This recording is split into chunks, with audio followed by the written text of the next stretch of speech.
प्रकार का दोष नहीं है, ना काम का, ना लोभ का, ना किसी प्रकार अन्य ईर्ष्या द्वेष का मेरी दाढ़ी में कोई दोष नहीं है। उज्जवल काली लेकर के आया था और उज्जवल सफेद दाढ़ी लेकर के भगवान के धाम जा रहा हूँ। तेरे बकरे की दाढ़ी से मेरी दाढ़ी 1000 गुना अच्छी है, उसकी दाढ़ी में हजारों दोष भरे हुए हैं। तो लड़की ने कहा, तो महाराज ये उत्तर आप पहले दिन ही दे सकते थे, मैंने 50-60 वर्ष तक रोज ये बात आपसे पूछी है, आपने इस बात का उत्तर आज कैसे दिया है। महात्मा ने कहा कि मैं चाहता तो विमान में आकर उत्तर उस दिन भी दे देता, पर माया का कोई पता नहीं, जीवन में क्या खेल कर जाए, क्या लीला हो जाए। लेकिन अब मैं भगवान के धाम जा रहा हूँ, अब मेरे से कोई भूल नहीं बनेगी, कोई गलती नहीं बनेगी, इसीलिए मैं अंतिम में कह रहा हूँ कि मेरी दाढ़ी में दोष नहीं है, मेरे जीवन में दोष नहीं है, मैं भगवान के धाम जा रहा हूँ। अन्यथा कोई निर्मल कितना ही पहुंचा हुआ हो, कोई नहीं कह सकता कि मैं बड़ा निर्मल हूँ, मैं बड़ा शुद्ध हूँ। नारद जी से बड़ा निर्मल कौन होगा।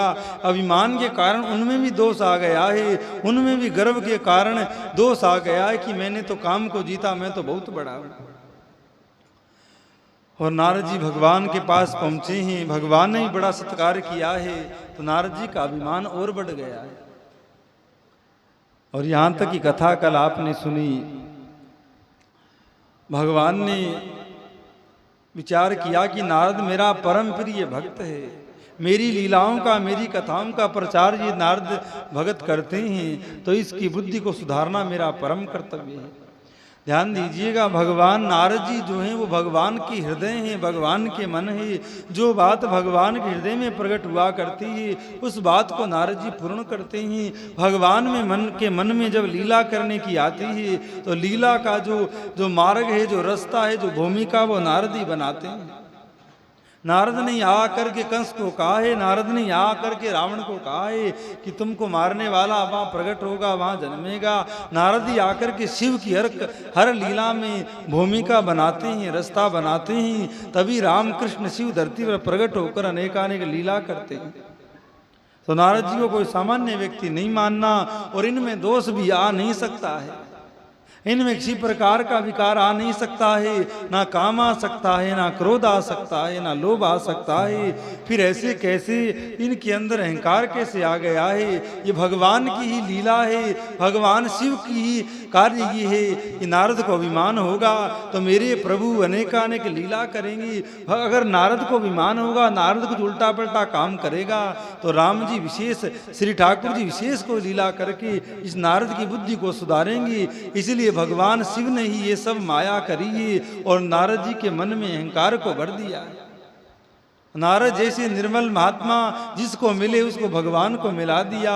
इनके मन में कहाँ गर्व आ सकता है, कहाँ अहंकार आ सकता है।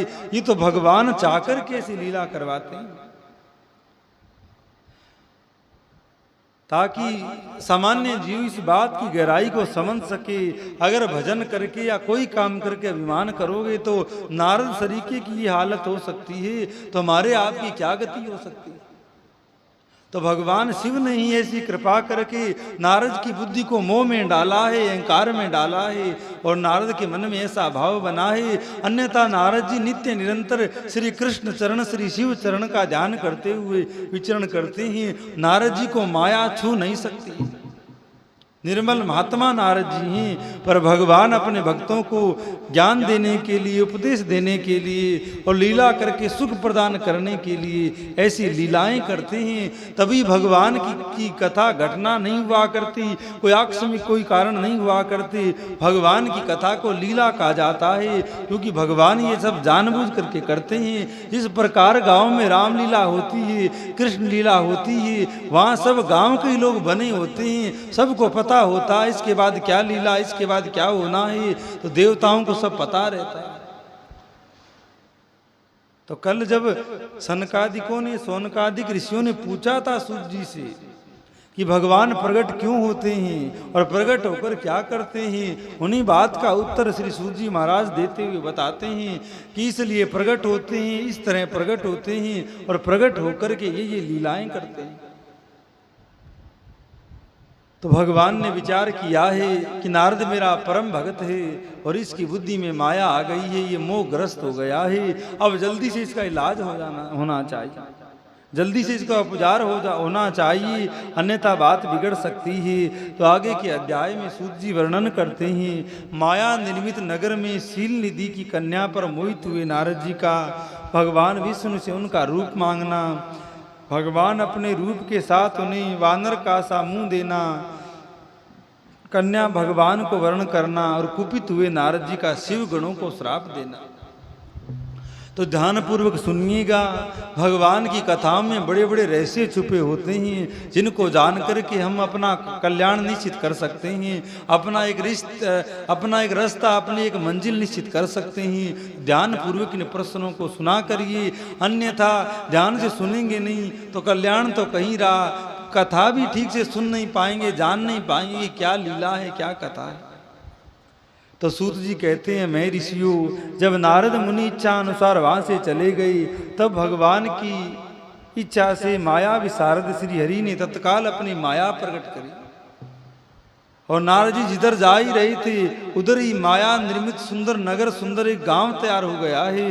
नारद जी ने देखा है, तत्काल अपनी माया प्रकट करी है, और उन्होंने मुनि के मार्ग में विशाल नगर की रचना कर दी है, जो पहले नहीं था ना बाद में रहेगा, केवल माया के द्वारा बनाया गया वो नगर है, जिसकी विस्तार 100 योजन का है। वह अद्भुत नगर बड़ा ही मनोरम है। भगवान ने उसे अपने बैकुंठ लोक से भी अधिक रमणीय बनाया था। नाना प्रकार की वस्तु उस नगर की शोभा बढ़ाती थी।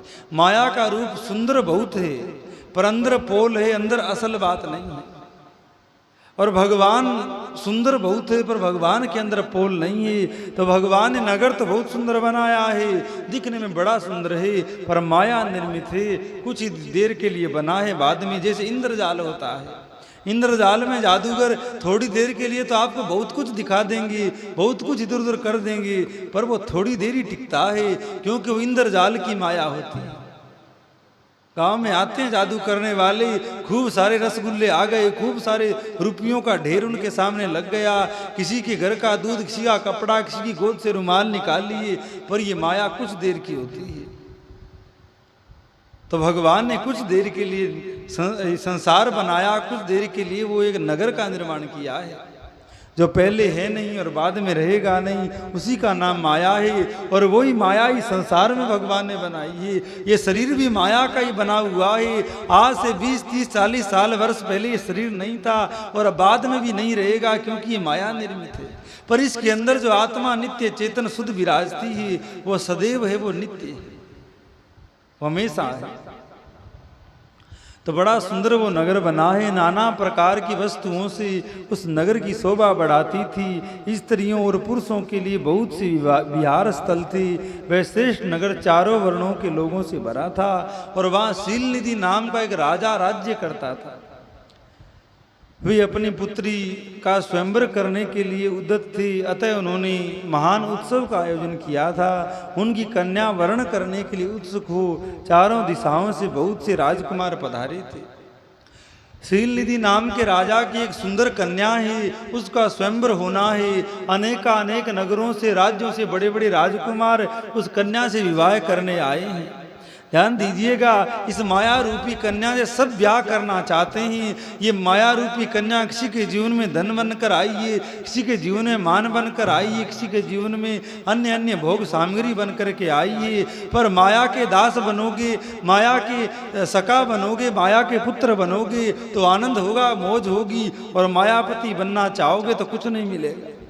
तो मायापति बनने के लिए अनेकानेक राजकुमार आए हैं, जो उस शील निधि राजा की कन्या से ब्याह करना चाहते हैं, क्योंकि माया का स्वरूप सुंदर बहुत है, या संसार के रुपयों पीसों का जो स्वरूप है वो बड़ा अच्छा लोगों को लगता है। जो नाना प्रकार की वेशभूषा था सुंदर शोभा से प्रकाशित हो रही थी, उस राजकुमारों में से वह नगर भरा पूरा दिखाई देता था। ऐसे सुंदर राजनगर को देख नारद जी मोहित हो गए। अहंकार किया काम विजय क्रोध विजय का। अब देखो अहंकारी की क्या गति होती है। जो नारद जी अपने आप को काम जय और क्रोध जय मान रहे थे, वो महल की नगर की शोभा देख करके मोहित हो गए। मुनि शिरोमणि नारद को आया देख महाराज शील निधि ने श्रेष्ठ रत्न में सिंहासन पर बिठाकर उनका पूजन किया। तत्पश्चात अपनी सुंदर कन्या को, जिसका नाम श्रीमती है, बुलवाया। उससे नारद जी के चरणों में प्रणाम करवाया। उस कन्या को देखकर नारद मुनि चकित हो गए और बोले, राजन, ये देव कन्या के समान सुंदरी महाभागा कौन है? उनकी यह बात सुनकर राजा ने हाथ जोड़कर कहा है, मुने, ये मेरी पुत्री है, इसका नाम श्रीमती है। अब इसके विवाह का समय आ गया है। ये अपने लिए सुंदर वर चुनने के निमित्त स्वयंवर में जाने वाली है। इसमें सब प्रकार के शुभ लक्षण लक्षित होते हैं। मेरे से आप इसका भाग्य बताइए। शील निधि ने अपनी पुत्री का हाथ नारद जी को दिखाया है, पर नारद जी तो उसकी रूप को देखकर कई मोहित हो गए। जो काम विजयी थे उसमें भी काम जागृत हो गया और कुछ और ही मन में भाव करने लगे हैं। राजा के इस प्रकार पूछने पर काम ने वियल हो मुनि श्रेष्ठ नारद उस कन्या को प्राप्त करने की इच्छा मन में लिए राजा को संबोधित करके इस प्रकार बोले, अरे राजन, आपकी ये पुत्री समस्त शुभ लक्षणों से संपन्न है, परम सौभाग्यवती है। आपने महान भाग्य के कारण ये धन्य है और साक्षात लक्ष्मी की भांति समस्त गुणों की आगार है। अर्थात ये लक्ष्मी की तरह ही है और मैं नारायण की तरह हो ही गया हूँ। इसका भावी पति निश्चय ही भगवान शंकर के समान वैभवशाली, सर्वेश्वर, किसी से पराजित न होने वाला वीर और काम विजयी तथा संपूर्ण देवताओं में श्रेष्ठ होगा। खुद का ही वर्णन कर रहे हैं और मन ही मन सोच रहे हैं, ऐसा तो मैं हूँ। काम को ना शिव ने जीता ना ब्रह्मा जी ने जीता, ऐसा तो मैं हूँ। ऐसा कहकर राजा से विदा ले इच्छा अनुसार विचरने वाले नारद मुनि वहां से चल दिए हैं। वे काम के वशीभूत हो गए हैं। अब देखो अहंकार ने कैसी बुद्धि उसकी मार डाली है। कुछ देर पहले तो बड़ी बढ़ाई लेते फिर रहे थे, कभी शिव के पास गए, कभी ब्रह्मा के पास गए, कभी नारायण के पास गए। उनको बड़े गर्व में भर के बता रहे थे, मैंने काम को जीत लिया है। और माया ने कैसा खेल किया है। वही नारद कुछ देर के बाद में मोहिनी स्त्री को देखकर काम वशीभूत हो गया है और पहले की सब बातें भूल गया है कि मैं तो बड़ा साधु हूँ, काम विजयी हूँ, क्रोध जय हूँ, सब बातें भूल गया है। शिव की माया ने उन्हें विशेष मोह में डाल दिया है। वे मुनि मन ही मन सोचने लगे कि मैं इस राजकुमारी को कैसे प्राप्त करूं। स्वयंवर में आए हुए नरेशों में से सबको छोड़कर ये एकमात्र मेरा ही वर्ण करे। देखो, पतन जब होता है किसी व्यक्ति का तो उसको पता नहीं लगता है मैं कहाँ गिर रहा हूँ, कहाँ जा रहा हूँ। माया जानने नहीं देती। कपड़े बड़े सफ़ेद पहने हैं, अरे कीचड़ में गिर रहे हो, गंदगी में गिर रहे हो, सफ़ेद कपड़े खराब होंगे। तुम्हारा बड़ा उज्ज्वल कुल है, तुम्हारा बाप दादाओं का बड़ा उज्ज्वल चरित्र है। पर ये सब बातें वो भूल जाता है जब उसकी मति खराब होती है, जब उसकी मति मोहग्रस्त होती है, अहंकारग्रस्त होती है। कल्याणकामी पुरुषों को अहंकार नहीं करना कोई बात का, अन्यथा ये माया तैयारी बैठी रहती है। कोई बात, कोई वस्तु का ये अहंकार करे और मैं इसको अहंकार का स्वाद चखाऊं, छोड़कर सबको छोड़कर ये एकमात्र मेरा ही वर्ण करे, यह कैसे संभव हो सकता है। समस्त नारियों को सौंदर्य सर्वथा प्रिय होता है। सौंदर्य को देखकर ही वह प्रसन्नता पूर्वक मेरे अधीन हो सकती है, इसमें संशय नहीं है। ऐसा विचार कर काम से वियल हुए मुनिवर नारद भगवान विष्णु का रूप ग्रहण करने के लिए तत्काल उनके लोक में जा पहुँचे हैं। वहाँ भगवान विष्णु को प्रणाम करके इस प्रकार बोले। नारद जी ने मन में विचार किया, स्त्रियों को पुरुष का सुंदर रूप अति प्रिय होता है, तो सबसे सुंदर भगवान नारायण है। मैं उनका रूप ले आता हूँ, उनकी शक्ल ले आता हूँ और सभा में जाता हूँ। भगवान के पास जाकर बोला, आपसे कुछ बात करनी है एकांत में। भगवान की सब माया भगवान तो जानते कि हाँ नारद मैं जानता हूँ किस लिए आए हो। कुछ देर तो काम विजय का प्रसंग सुनाने आए थे और अब काम से ग्रस्त होकर के आए हो। मैं एकांत में अपना सारा वृतांत कहूँगा, तब बहुत अच्छा कहकर लक्ष्मीपति श्रीहरि नारद जी के साथ एकांत में जा बैठे और बोले, मुने अब आप अपनी बात कहिए। तब नारद जी ने कहा, भगवान आपके भगत जो राजा शील निधि हैं, वे सदा धर्म पालन में तत्पर रहते हैं। उनकी एक विशाल लोचना कन्या है जो बहुत ही सुंदरी है, उसका नाम श्रीमती है। वह विश्व मोहिनी के रूप से रूप में विख्यात है और तीनों लोकों में सबसे अधिक सुंदरी है। प्रभु, आज मैं शीघ्र ही उस कन्या से विवाह करना चाहता हूँ। राजा शीलनिधि ने अपनी पुत्री की इच्छा से स्वयंवर रचाया है, इसलिए चारों दिशाओं में वहाँ सहस्त्र राजकुमार आए हैं। नाथ, मैं आपका प्रिय सेवक हूँ, अतः आप मुझे अपना स्वरूप दे दीजिए, जिससे राजकुमारी श्रीमती निश्चय ही मुझे वर ले।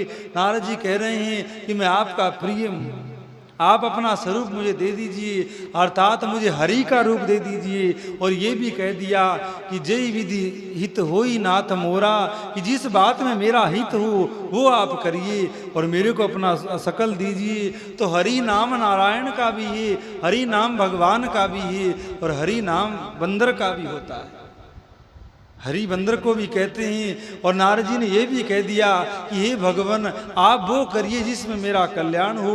भगवान मुस्कुराए, नारद वही करूँगा जिसमें तेरा हित हो, वो नहीं करूँगा जो तू चाहता है। समस्या यहीं पर आई है, हम भगवान से वो काम करवाना चाहते हैं जो हम चाहते हैं, जो हमको ठीक लगता है, और भगवान कहते हैं नहीं, मैं वो काम करूँगा जिसमें तेरा कल्याण हो, जिसमें तेरा हित हो, जिसमें तेरा अमंगल नहीं हो।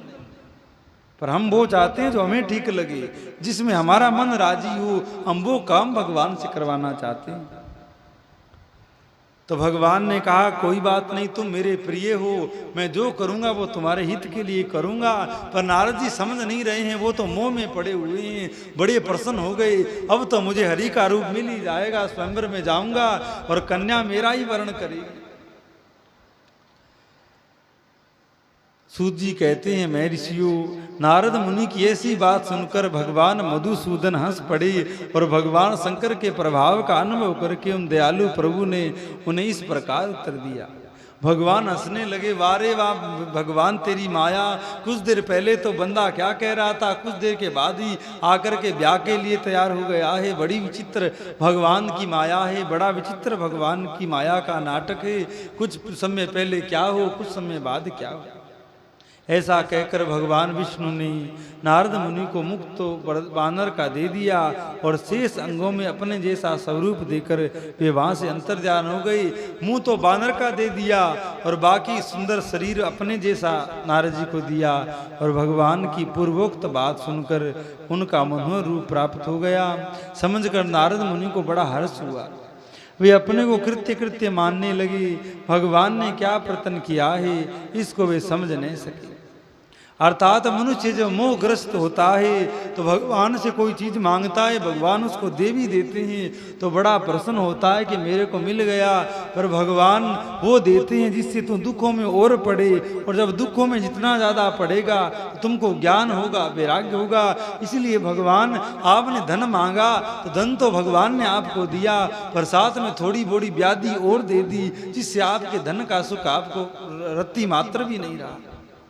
आखिर में जिस धन से तुमको सुख होना चाहिए था वही आपके दुख का कारण बन गया। क्योंकि भगवान कहते हैं मेरे को मांगोगे तभी सुख मिलेगा, मेरे को चाहोगे तभी सुख मिलेगा, मेरे को छोड़कर अन्य कोई भी वस्तु चाहोगे तो सब दुख देने वाली है, सब तुमको परेशानी में डालने वाली है। व्यक्ति अकेला रहता तो परेशान था, भगवान की कृपा से ब्याह हो गया तो परेशान है। बालक हो गए, पहले नहीं थे बालक तो परेशान था, अब 2-4 हो गए तो परेशान है। बेटा का ब्याह नहीं हो रहा था तब परेशान था, बहू आ गई और बहू अब खूब वेरी वेरी आई तो परेशान। तो भगवान कहते हैं मेरे को छोड़कर कुछ भी मांगोगे तो परेशानी मिलेगी, दुविधा मिलेगी, संकट मिलेगा। इसलिए जो मिल जाए अपने आप उस पर राजी रहो और भगवान से भगवान को ही मांगो, भगवान से आनंद मांगो। कुंती भगवान से दुख मांगती है क्योंकि दुख में ही भगवान की याद आती है, और जो भगवान को याद रखता है उसके जीवन में दुख नहीं आता, क्योंकि भगवान दुख देते ही इसलिए हैं कि मुझे याद करे। ये बड़ी गहरी बात है। भगवान की माया ही भगवान के कहने पर हमको दुख देती है, हमको परेशान करती है। भगवान के कहने पर क्यों? क्योंकि ये जितने परेशान होंगे उतना मेरा भजन करेंगे, उतना मेरा नाम लेंगे। इसलिए भगवान मनुष्यों को दुखी करते हैं, और जो दुख में पड़ कर के भी भगवान का भजन नहीं करता है उसको महादुख मिला करता है, महानरक मिला करता है। जो दुखी होकर के भी भगवान का भजन नहीं करता है, दुख आए तो सोच लेना भगवान याद कर रहे हैं, तुरंत माला लेकर के राम राम करने, शिव शिव करने लग जाना। तुरंत तुम्हारा संकट हल हो जाएगा, और कुछ और करने में लगोगे तो व्याधि और बढ़ करके आएगी, और बड़ा रूप लेकर के आएगी। तो नारद जी को वानर का मुख दिया है, और नारद जी प्रसन्न हो गए। अब मेरे जैसा सुंदर तो संसार में कोई नहीं है, भगवान को छोड़ करके। और नारद जी वहां से चले। इससे वे समझ नहीं सके, तदंतर मनु श्रेष्ठ नारद शीघ्र ही उस स्थान पर जा पहुंचे जहाँ शील निधि ने राजकुमारी से भरी हुई स्वयंवर सभा का आयोजन किया था। विप्रवरो ब्राह्मणों राजपुत्रों से गिरा हुआ वह दिव्य स्वयंवर सभा दूसरी इंद्र सभा के समान अत्यंत शोभा पा रही, अत्यंत सुंदर लग रही थी। और वहां बैठकर प्रसन्न मन में बार बार यही सोचने लगे कि मैं भगवान विष्णु के समान रूप धारण कर किए हुए हूं, अतः वह राजकुमारी अवश्य मेरा ही वर्ण करेगी। नारद जी को ऐसा मोह दूसरे का नहीं। मुनि श्रेष्ठ नारद को यह ज्ञात ही नहीं था कि मेरा मुंह कितना कुरूप है। उस सभा में बैठे हुए सब मुनियों ने मुनि को उसके पूर्व रूप में ही देखा।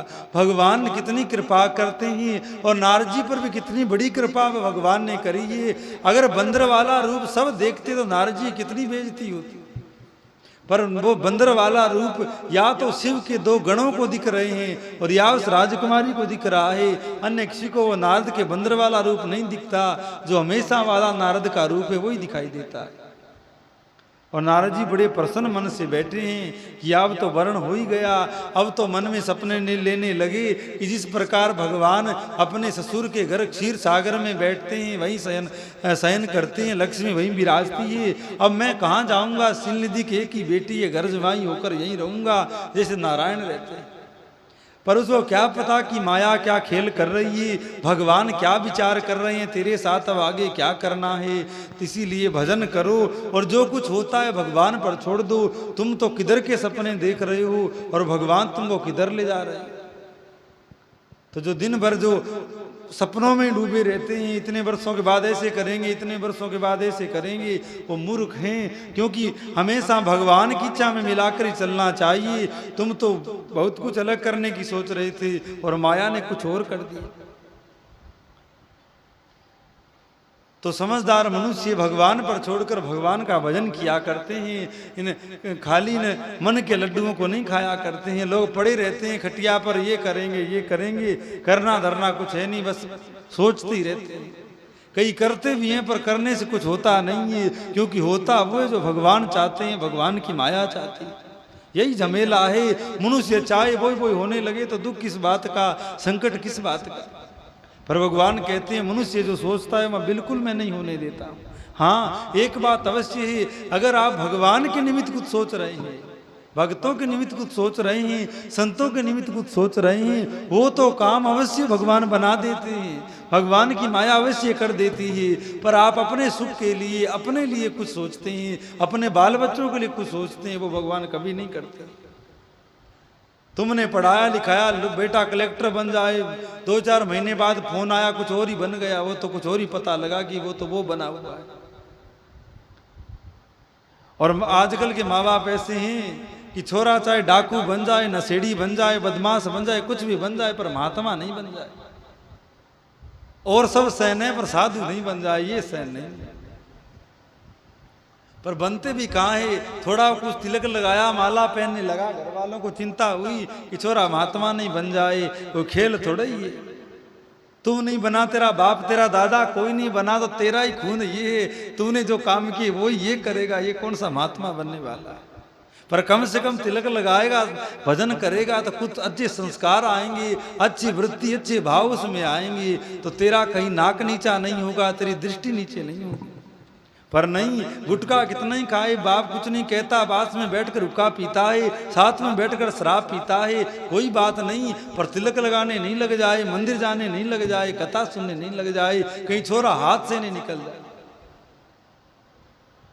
कथा में पहली बात है कोई वैसे महात्मा बनते नहीं है, ये बनने बनाने वाला काम यहाँ पर नहीं होता है। हमारे गुरु भगवान कहते कि बच्चा मोर जिस प्रकार रंगे रंगाए चिते चिताए आते हैं, वैसे महात्मा तो माँ के पेट से बने बनाए आते हैं। संसार में आकर कोई महात्मा नहीं बनता है, और जो संसार में आकर महात्मा बनता है उनमें और भगवान में बड़ी दूरी रहती है। वो संसार में ही रह जाते हैं महात्मा बनकर के भी, और जो संत होते हैं वो तो माँ के पेट से ही जन्म लेकर के आते हैं। कोई बनते नहीं है कि जैसे आपके संसार में कोई डॉक्टर बन गया, कोई पुलिस में बन गया, कोई फौजी लग गया, कोई मास्टर लग गया, ये सब बात यहाँ संसार महात्माओं में नहीं है। महात्मा वही है जो माँ के गर्भ से जन्म लेकर के ही आए। अब आपकी बुद्धि जीवन भर तो संसार के कार्यों में लगी रही, मान बढ़ाई में लगी रही, ईर्ष्या द्वेष में लगी रही, प्रेम लड़ाई में लगी रही, और वहां जाकर के कोई 40, 50, 60 साल बाद में महात्मा बना तो अब क्या वो महात्मा करेगा, क्या माला फेरेगा? अब जो इतने दिन संसार में रह करके किया वही उसके मन में फिर आगे साधु बन करके भी वही होगा, अलग काम नहीं होगा। या ये समझिए कि तुम जो काम जवानी में बालपन में करते हो वही काम बुढ़ापे में होते हैं। जवानी में लठ बजाए, लड़ाइयाँ करी, इधर उधर बदमाशी करी, और बूढ़े होकर सोचो माला फेर लेंगे, राम राम कर लेंगे, तो नहीं होने का। तो जवानी में जो कार्य होता है वही कार्य बुढ़ापे में होता है, क्योंकि उस समय जो रेख पड़ जाती है वो जीवन भर मिटती नहीं है। तभी कहते हैं कि भजन का काम भी जवानी का है, और संसार गृहस्थी का काम भी जवानी का है। बूढ़े ना महात्मा बन सकते हैं और ना गृहस्थियों के कोई काम कर सकते हैं, गृहस्थियों को परेशान जरूर कर सकते हैं। तो भगवान वो करते हैं जिसमें जीव का कल्याण हो। और नारद जी को वानर का मुख दिया है। नारद जी आकर के सभा में बैठे हैं और बड़े प्रसन्न हो रहे हैं। मनुष्य जब हंसता है तो भगवान उसको रुलाने का विचार करते हैं, और कोई मनुष्य जब भजन करके रोता है तो भगवान उसको हंसाने का प्रबंध करते हैं। संत लोग हमेशा हंसते रहते हैं, हमेशा प्रसन्न और आनंद में डूबे रहते हैं, और संसारी जब देखो तब रोता ही रहता है, संसार के दुखों में, संसार की बातों।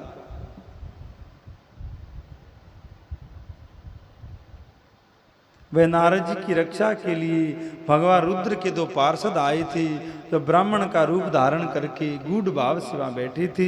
वे ही नारद जी के रूप परिवर्तन के उत्तम भेद को जानते थे। मुनि को काम वेश में मूड हुआ, जान वे दोनों पार्षद उनके निकट गए और आपस में बात करते हुए उनकी हंसी उड़ाने लगे। परंतु मुनि तो काम में बिहल हो रहे थे, अतः उन्होंने उनकी यथार्थ बात अनसुनी कर दी। जो भगवान शिव के जो गण थे वो नारद जी के पीछे ही बैठ करके नारद जी की हंसी उड़ा रहे थे कि देखो इस महात्मा का दिमाग खराब हुआ है, स्वयंवर में आकर के बैठा है। अब साधु की शोभा कहाँ पर है, भगत की शोभा कहाँ पर है? भगत की शोभा मंदिर में है, भगत की शोभा कथा में है। इन बूढ़ों की शोभा कथाओं में ही होती है। ठेके पर या कहीं अन्य ताश खेलने में, अन्य कोई बातों में बुजुर्गों की शोभा नहीं है। तो भगत की शोभा कहाँ पर है? वो बात कर रहे हैं दोनों कि देखो ये महात्मा है, इसको भजन करना चाहिए, माला फेरनी चाहिए, और कहाँ ये बंदर का मुंह लेकर के इस स्वयंवर की सभा में बैठा हुआ है। महात्माओं को भी शादी ब्याह में नहीं बुलाना चाहिए, और नहीं महात्माओं को जाना चाहिए। महात्माओं का क्या काम शादी? पर आजकल तो खूब घूमते हैं शादियों में भी, और जिस शादी का जो अन्न है वो भजन मार्गी को नहीं खाना चाहिए। जो भजन में लगे हैं उनको शादी ब्याह का भोजन अन्न नहीं लेना चाहिए, क्योंकि उसके अंदर विशेष करके तमोगुण या रजोगुण प्रधान परमाणु होते हैं। जो भजन मार्गी खाता है उसका मन फिर भजन में कम लगता है, मन अशांत हो जाता है। इसीलिए जो साधन भजन में लगे लोग हैं उनको जल और अन्न बड़ा पवित्र रखना चाहिए। वे मोहित हो श्रीमती की प्राप्ति करने की इच्छा से उसके आगमन की प्रतीक्षा करने लगे हैं। इसी बीच में वह सुंदरी राजकन्या स्त्रियों में घिरी हुई अंतपुर से वहाँ आई है। अपने अपने हाथों में सोने की एक सुंदर माला ले रखी थी। वह शुभ लक्षणा राजकुमारी स्वयंवर के मध्य भाग में लक्ष्मी के समान खड़ी हुई अपूर्व शोभा पा रही थी। और ये लक्ष्मी ही थी, नारायण ने भेजा था जाकर के ऐसे ऐसे नगर बसाओ और तुम वहाँ की राजकुमारी बनो और वहाँ स्वयंवर होगा। उत्तम व्रत का पालन करने वाली वह भूप कन्या माला हाथ में लेकर अपने मन के अनुरूप वर का अन्वेषण करती हुई सारी सभा में भ्रमण करने लगी। नारद मुनि का भगवान विष्णु के समान शरीर और वानर जैसा मुंह देखकर वह कुपित हो गई और उसकी ओर से दृष्टि हटाकर प्रसन्न मन से दूसरी ओर चली गई। नारद जी तो सोच ही रहे थे माला लेकर मेरी ओर ही आने वाली है, ये और सब तो कुरूप है, मैं ही सुंदर हूँ, सब में माला मेरे को ही पहनाएगी। पर जब राजकुमारी आई और नारद जी का बांदर जैसा मुंह देखा तो उस लाइन में ही नहीं आई। और भी राजकुमार बैठे, उनकी ओर भी रानी ने कन्या ने नहीं देखा और अन्य सब लाइनों में चली गई। स्वयंवर सभा में अपने मनोवांछित वर को नयन देखकर वह भयभीत हुई। राजकुमारी उस सभा के भीतर चुपचाप खड़ी रही, उसने किसी के गले में जयमाला नहीं डाली। इतने में ही राजा के समान वेशभूषा धारण किए हुए भगवान विष्णु उसमें पहुंचे हैं, किन्हीं दूसरे लोगों ने उनको वहां नहीं देखा। केवल उस कन्या की ही दृष्टि उस पर पड़ी है। भगवान को देखते ही उस परम सुंदरी राजकुमारी का मुख प्रसन्नता से खिल उठा है। उसने तत्काल ही उनके कंठ में वह माला पहना दी है। राजा का रूप धारण करने वाले भगवान विष्णु उस राजकुमारी को साथ लेकर तुरंत अदृश्य हो गए हैं और अपने धाम में जा पहुंचे। अब नारद जी ने सोचा हुआ क्या, माला मेरे गले में पड़ने वाली थी, जीतने वाला मैं ही जीतने वाला था, सरपंच मैं ही बनने वाला था, सब काम पक्का ही था, ये क्या हुआ, ये जयमाला किसी और के गले में कैसे डल गई। तो भैया कोई भरोसा नहीं होता है स्वयंवर का और चुनावों का, कब क्या हो जाए, कब बाजी पलट जाए। अब सरपंच जी तो बड़े आनंद से बैठे थे, पहले ही मिठाई रंग और ढोल धमाके मंगवा लिए कि मैं जीतूंगा। हल्ला हुआ तब पता लगा कि सामने वाला जीत गया। अब वो भ्रम में और माया में बैठे रह गए। अरे पैसे तो बहुत बांटे थे, गेहूं की ट्रालियां खूब खाली करवाई थी और हुआ कुछ नहीं। कल्याण कामी पुरुषों को इनमें नहीं पड़ना चाहिए। जो बदमाश लोग हैं वो इनमें आया करते हैं राजनीति में, बाकी भले लोगों को तो राम राम ही करना चाहिए। और नारद जी इधर सब राजकुमार श्रीमती की ओर से निराश हो गए। नारद तो काम वेदना से आतुर हो रहे थे, इसीलिए वे अत्यंत विहल हो उठे। तब वे दोनों विप्र रूपधारी ज्ञान विशारद रुद्रगण काम विहल नारद जी से उसी क्षण बोले। रुद्रगणों ने कहा, हे नारद, हे मुनि, तुम व्यर्थ ही काम से मोहित हो रहे हो और सौंदर्य के बल से राजकुमारी को पाना चाहते हो। अपना वानर के समान घृणित मुंह तो देख लो। उन्होंने कहा कि तुम तो यहाँ ब्याह करवाने आए हो, कोई तुमको पीटेगा वानर समझ करके, अपना मुंह तो देखो शीशा में जा करके। और नारद जी ने जब जल में जा करके अपना मुंह देखा है तो जान गया। और क्रोध में, काम से बुद्धि तो नष्ट हो ही गई थी, क्रोध में भगवान नारायण को गाली देने लगे। जो नारद जी भगवान की प्रशंसा करते, भगवान का भजन करते, कीर्तन करते, वो नारद जब बुद्धि खराब हुई तो भगवान को श्राप और गाली देने लगे। सूत जी कहते हैं, मैं ऋषियों, उन रुद्र गणों का ये वचन सुनकर नारद जी को बड़ा विस्मय हुआ, बड़ा आश्चर्य हुआ, ये क्या कह रहे हैं। वे शिव की माया से मोहित थे। उन्होंने दर्पण में अपना मुंह देखा, वानर के समान अपना मुंह देखा, तो वे तुरंत ही क्रोध से जल उठे और माया से मोहित होने के कारण उन दोनों शिव गणों को वहां श्राप देते हुए बोले, अरे तुम दोनों ने मुझे ब्राह्मण का उपवास किया है, अतः तुम ब्राह्मणों की वीर्य से उत्पन्न हो राक्षस हो जाओ, अर्थात तुम्हारा जन्म तो ब्राह्मण कुल में ही होगा, पर तुम ब्राह्मण होने पर भी दोनों राक्षस बनोगे, संतान होने पर भी तुम्हारे आकार के राक्षस के समान नहीं होंगे। तुम ब्राह्मण होने पर भी तुम्हारा वृत्ति और तुम्हारे शरीर के आकार राक्षसों जैसे होंगे, ब्राह्मणों जैसे नहीं होंगे। इस प्रकार अपने लिए साफ सुनकर वे दोनों ज्ञान शिरोमणि शिवगण मुनि को मोहित जानकर कुछ नहीं बोले। और ब्राह्मणों, वे सदा सब घटनाओं में भगवान शिव की इच्छा से ही मानते थे, अतः उदासीन भाव से अपने स्थान को चले गए और भगवान शिव की स्तुति करने लगे। और नारद जी तो क्रोध में डूबे हुए हैं, क्या बोल रही हूँ, क्या नहीं बोल रहा हूँ, क्या बोलना चाहिए, क्या नहीं बोलना चाहिए, कुछ उनको ज्ञान नहीं है।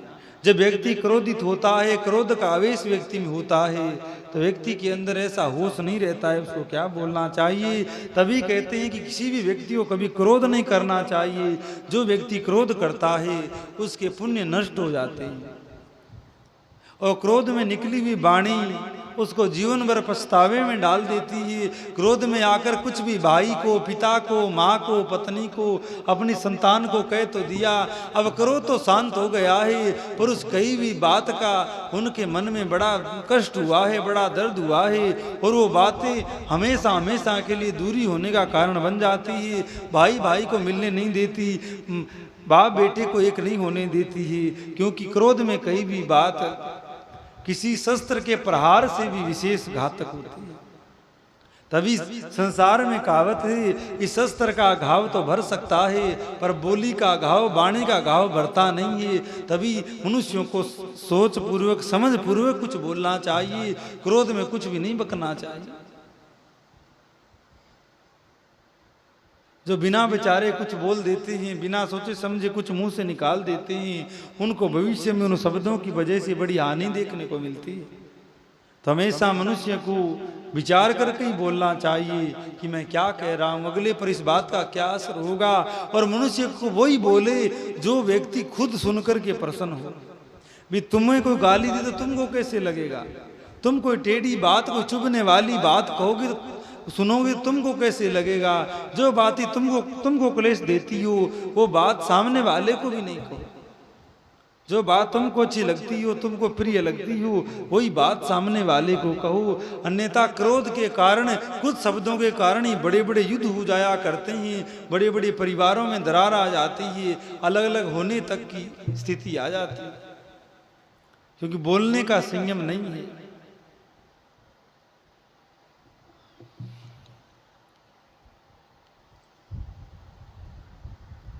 और महाभारत भी इसी कारण हुआ है। द्रौपदी भीम के साथ, सखियों के साथ में अपने नए महल में खड़ी है, जो इंद्रप्रस्थ है, विश्वकर्मा के द्वारा बनाया हुआ बड़ा विचित्र महल है। दुर्योधन महल में घूमने आया है। महल इतना विचित्र है, जहाँ पर दीवार दिखाई देती वहाँ तो दरवाजा होता है, जहाँ दरवाजा होता है वहाँ दीवार होती है। जहाँ पर जल दिखाई देता वहाँ तो जमीन होती है, और जहाँ जमीन होती है वहाँ जल होता है। जहाँ अग्नि दिखाई देती वहाँ पर शांत स्थान होता है, जहाँ स्थान होता है वहाँ आग होती है। दुर्योधन को पता नहीं था, वो तो चलता जाता, जहाँ दीवार आती उधर तो बचता, जहाँ दरवाजा दिखाई देता उधर जाता तो दीवार के उसका सिर टकराता। जहाँ पर पानी दिखता वहाँ तो कपड़े ऊंचे कर लेता, और जहाँ धरती आती वहाँ सीधा चलता तो पानी के गड्ढा में गिर जाता। ऊपर खड़ी हुई द्रौपदी और भीम इत्यादि देख रहे थे। अर्जुन दुर्योधन गया, सोचा जमीन है, सीधा चला और पानी के गड्ढे में गिरा। तो द्रौपदी हंसी। पहली बात तो वो कोई हंसने का समय नहीं था, वो उसके प्रति संवेदना प्रकट करती। और दूसरी बात उसने जो बोली वो तो सबसे बुरी। उसने क्या बोला, बोले इसका बाप भी अंधा है और ये भी अंधा है। बस इसी बात से इतना बड़ा महाभारत हो गया है, इतने पूरा का पूरा कौरव वंश का नाश हो गया है, पांडवों का एकमात्र पुत्र अभिमन्यु का वध हो गया है, और भी बहुत सारे लोग मारे गए हैं। कितना जनसंहार एकमात्र बोली से हो गया है, और भी बहुत सारे युद्ध हो गए हैं जिनकी हम चर्चा नहीं करना चाहते। मात्र कुछ बातों से, कुछ बोली से ही लाखों हजारों लोगों की जानें चली गई, लाखों हजारों लोगों ने अपने प्राणों से हाथ धो बैठे, क्योंकि मात्र बोली के कारण। कागा काको धन हरे, कोयल काकू दे, पर मीठी बाणी बोल कर जग अपनों कर ले। अब कौआ किसी के घर का धन उठाकर नहीं ले जाता, और कोयल किसी के घर में धन रख नहीं जाती है, पर कौआ कड़वा बोलता है सब उसको उड़ा देती हैं, और कोयल मीठी बोलती है सब उसको सुनना चाहते हैं। तो बोली का बड़ा फेर है। तो कभी क्रोध करके कुछ भी मन में आए सो नहीं बोलना चाहिए। तो नारद जी ने क्रोध में आकर के शिव गणों को श्राप दे दिया है, और शिव गण भी भगवान शिव की इच्छा जानकर वहां से चले गए हैं, और भगवान शिव की स्तुति करने लगे हैं।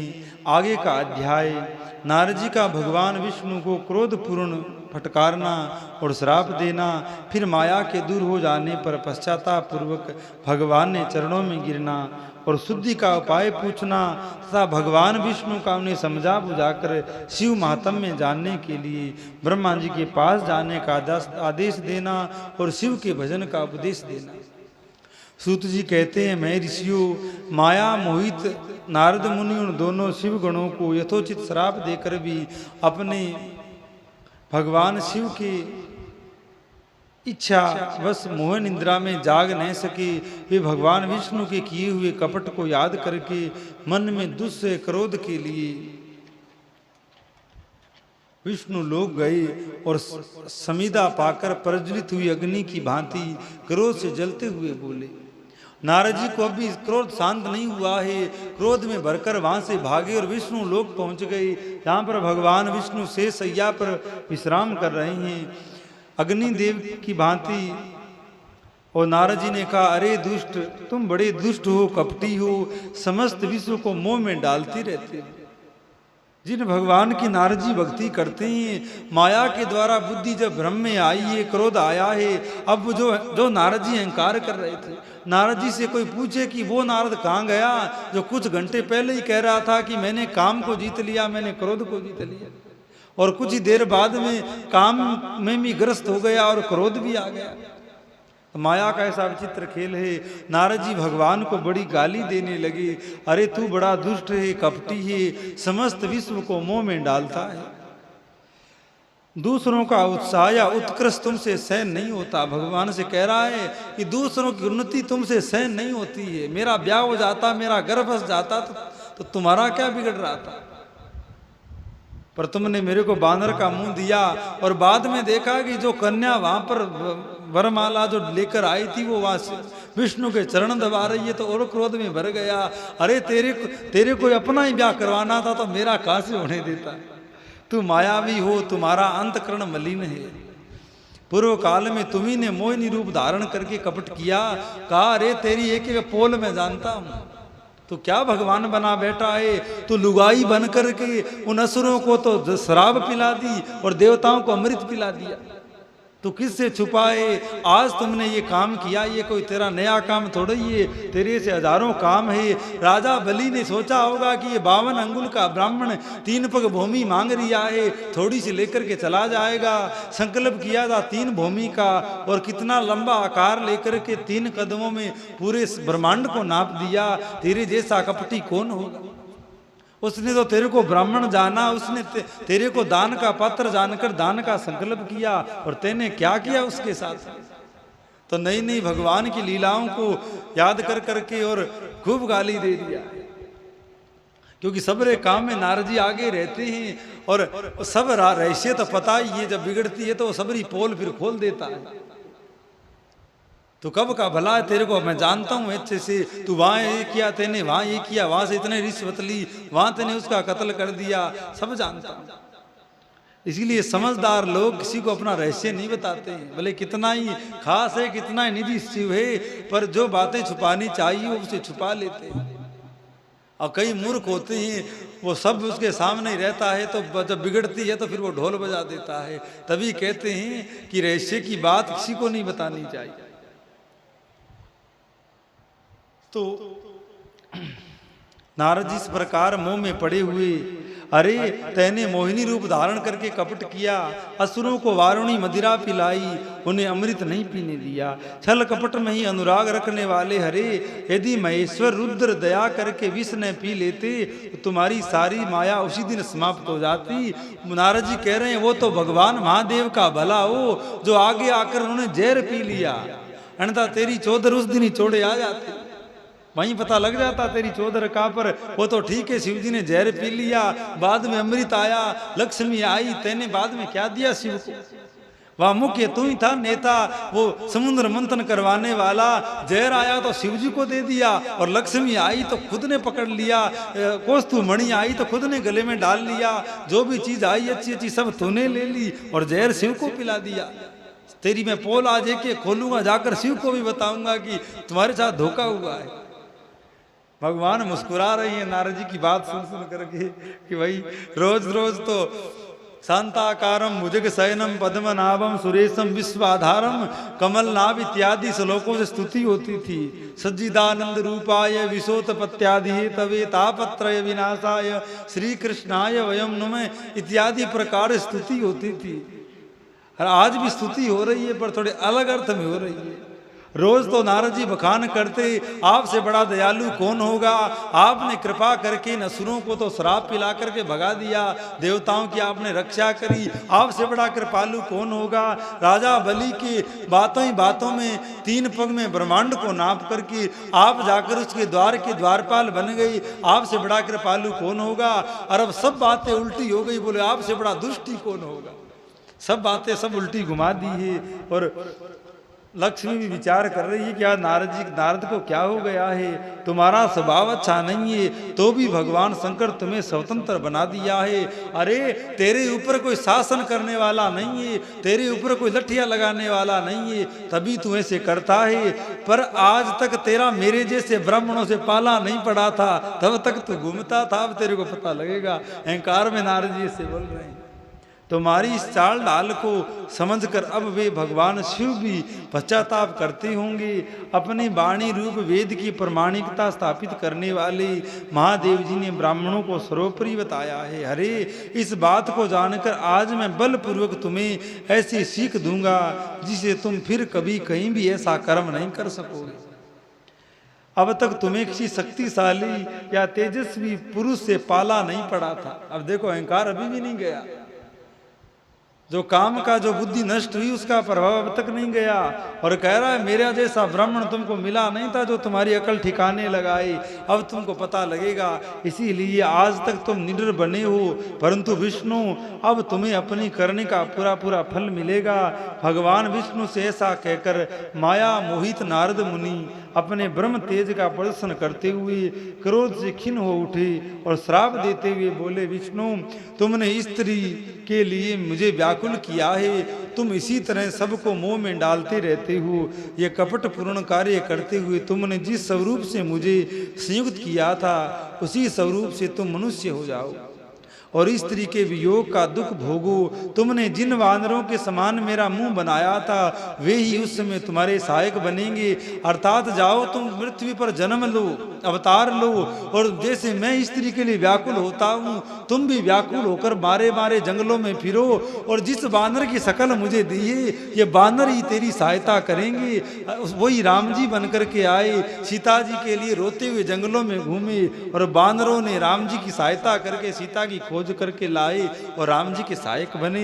वही सब श्राप, भगवान के ऊपर कोई श्राप चल नहीं सकता है।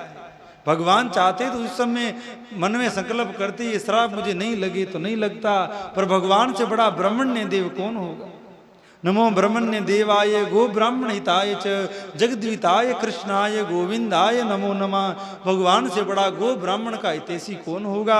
पर भगवान ने कुछ नहीं बोला, बस सुनते जा रहे हैं। और नारद जी ने श्राप दिया है कि जाकर तो मनुष्य रूप से धरती पर प्रकट हो,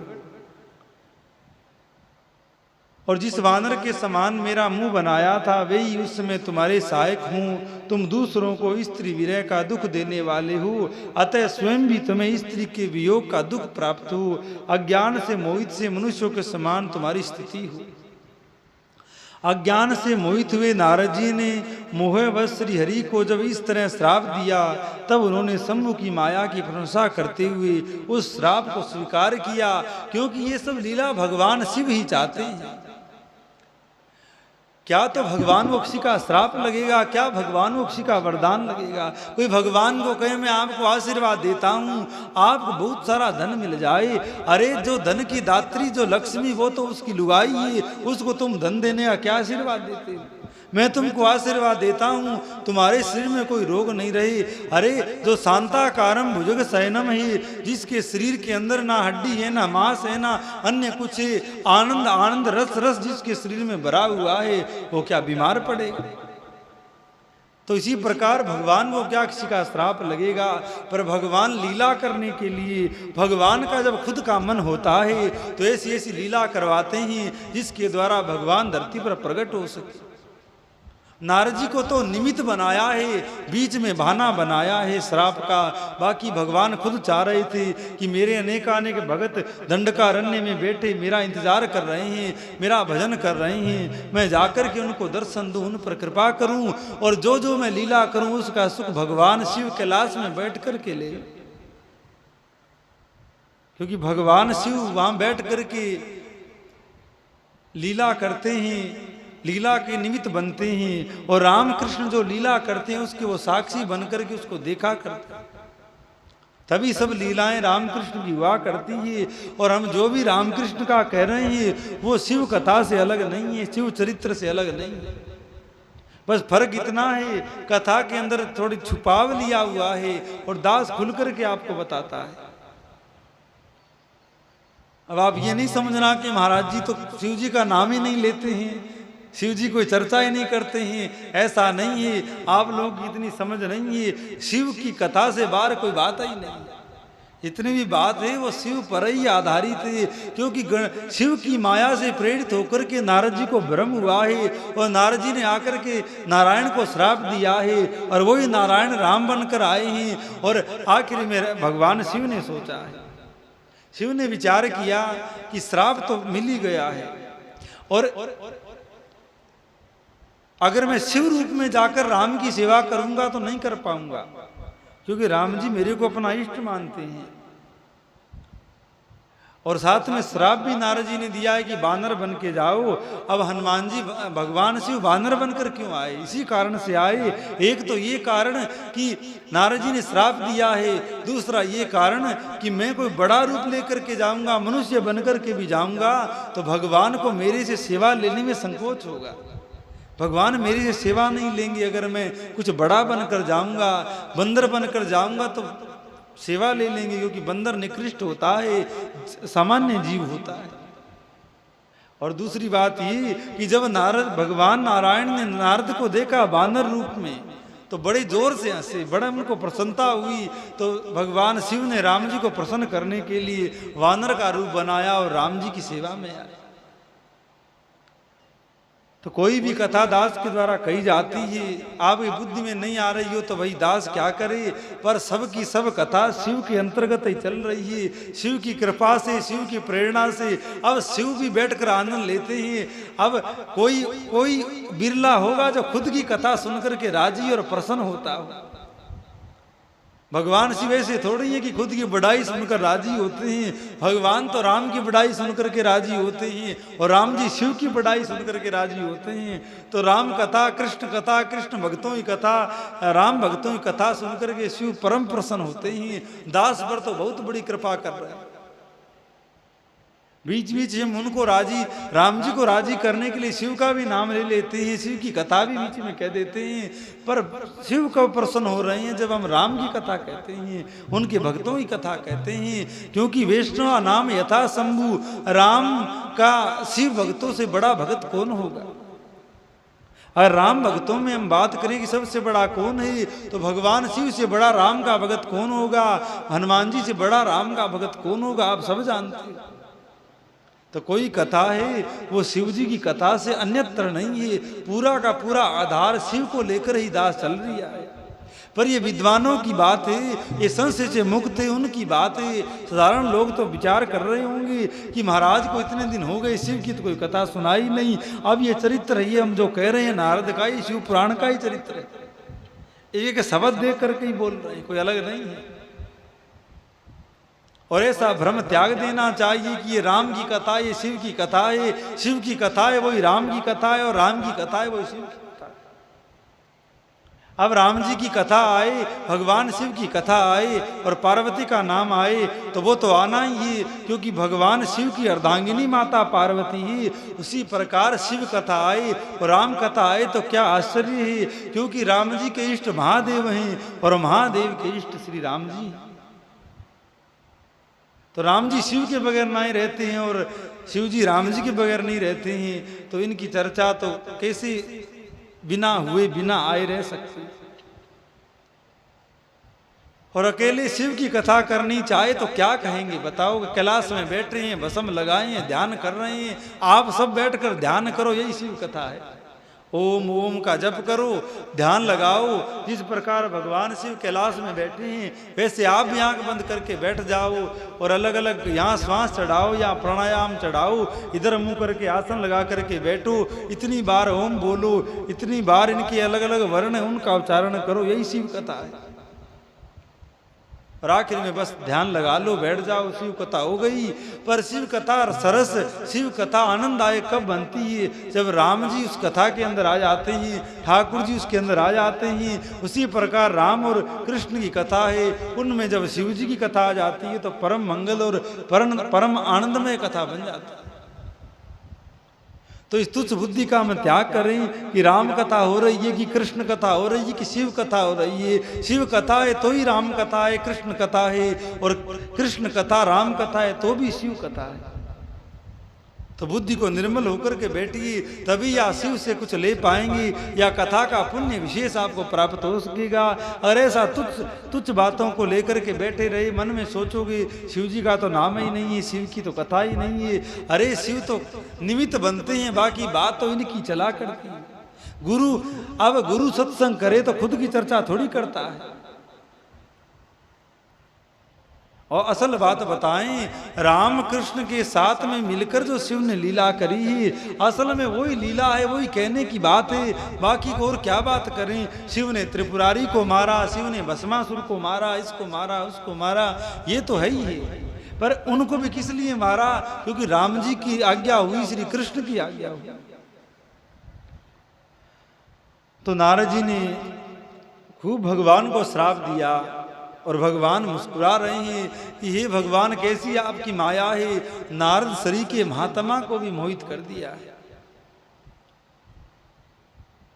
गरुड़ को भी मोह हुआ, बड़ी संशय में पड़ गए। राम भगवान है तो ये इस सर्प पास में कैसे बंध गए? अगर भगवान होते तो खुद छूट जाते, मेरे को बैकुंठ से क्यों बुलाया? इनको मुक्त करने के लिए तो मोह हो गया है। नारद जी ने देखा कि जो बीमारी मुझे लगी थी वो आज गरुड़ को भी लग गई है, पर मेरा इलाज तो भगवान नारायण ने किया था, मेरे को भगवान शिव ने बहुत समझाया था, तो इसको मैं शिव के पास ही भेजता हूँ।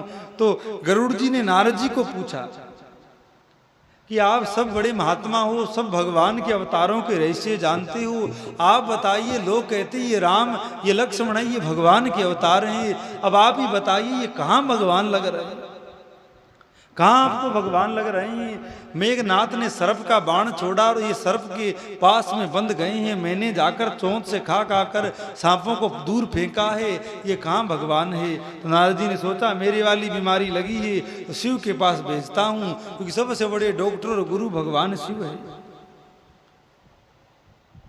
और अब गरुड़ जब शिव के पास गए हैं, रास्ते में शिव मिल गए हैं, कहा भगवान मेरा एक संशय दूर करिए। भगवान शिव ने कहा अवश्य पूछो, क्या संशय है? बोले भगवान राम किस तरह आपको भगवान लगते हैं? मुझे तो वो सामान्य मनुष्य लग रहे हैं। नारद जी भी कह रहे हैं वो भगवान है, पर मुझे समझ में नहीं आता। भगवान शिव ने कहा कि नारद की समझ में आ जाता तो नारद की फजीती क्यों होती? हमने बहुत समझाया था, पर फिर भगवान शिव ने सोचा कि मैं भी इसको समझाऊंगा, तो ना तो ये कैलाश है ना कोई अन्यत्र जगह है, ये बीच में मिला है, और बीच में जो बात होती है वो ठीक नहीं, या तो शुरुआत होवे या अंतिम होवे। कैलाश में बैठा होता तो भी कुछ बता देता। और दूसरी बात ये है पक्षी रूपधारी, पक्षियों का राजा और मैं मनुष्यों का राजा, ये मेरी बात क्या समझेगा? बिरादरी वाला बात कहीं ज़्यादा समझ में आती है। तो भगवान शिव ने अपने ही चेले कागभूषुंड के पास गरुड़ को भेजा है, और कागभूषुंड ने ही राम कथा सुना करके गरुड़ का मोह दूर किया। कहने का भाव कि राम की कथा के बगैर शिव कथा अधूरी है, और शिव की कथा के बगैर राम कथा अधूरी है। क्योंकि चाहे कोई वक्ता कितना ही प्रयास कर ले कि मैं शिव की ही कथा कहूँगा, राम की कथा वो कहे बगैर रह ही नहीं सकता, क्योंकि इसके अंदर जगह जगह आई उनकी कथा है। अकेले शिव की क्या कथा सुनोगे? भाई कोई एक भी लीला बताइए जिसमें ये एक दूसरे के निमित्त नहीं बने हो, एक दूसरे की लीला के सहायक नहीं बने। तो ऐसी मूर्खता नहीं करनी चाहिए, ऐसी ओछी बात नहीं करनी चाहिए। अज्ञान भरी कि शिव का तो नाम ही नहीं है। अरे शिव कहाँ रह गया है? राम कृष्ण कहाँ रह गया?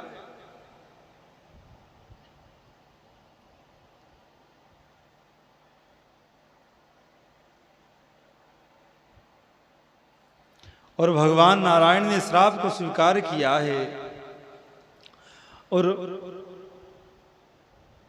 और भगवान ने कृपा करके जो नारद जी के माथे पर जो माया चढ़ी थी उसको तिरोहित कर लिया है, उसको हटा लिया है।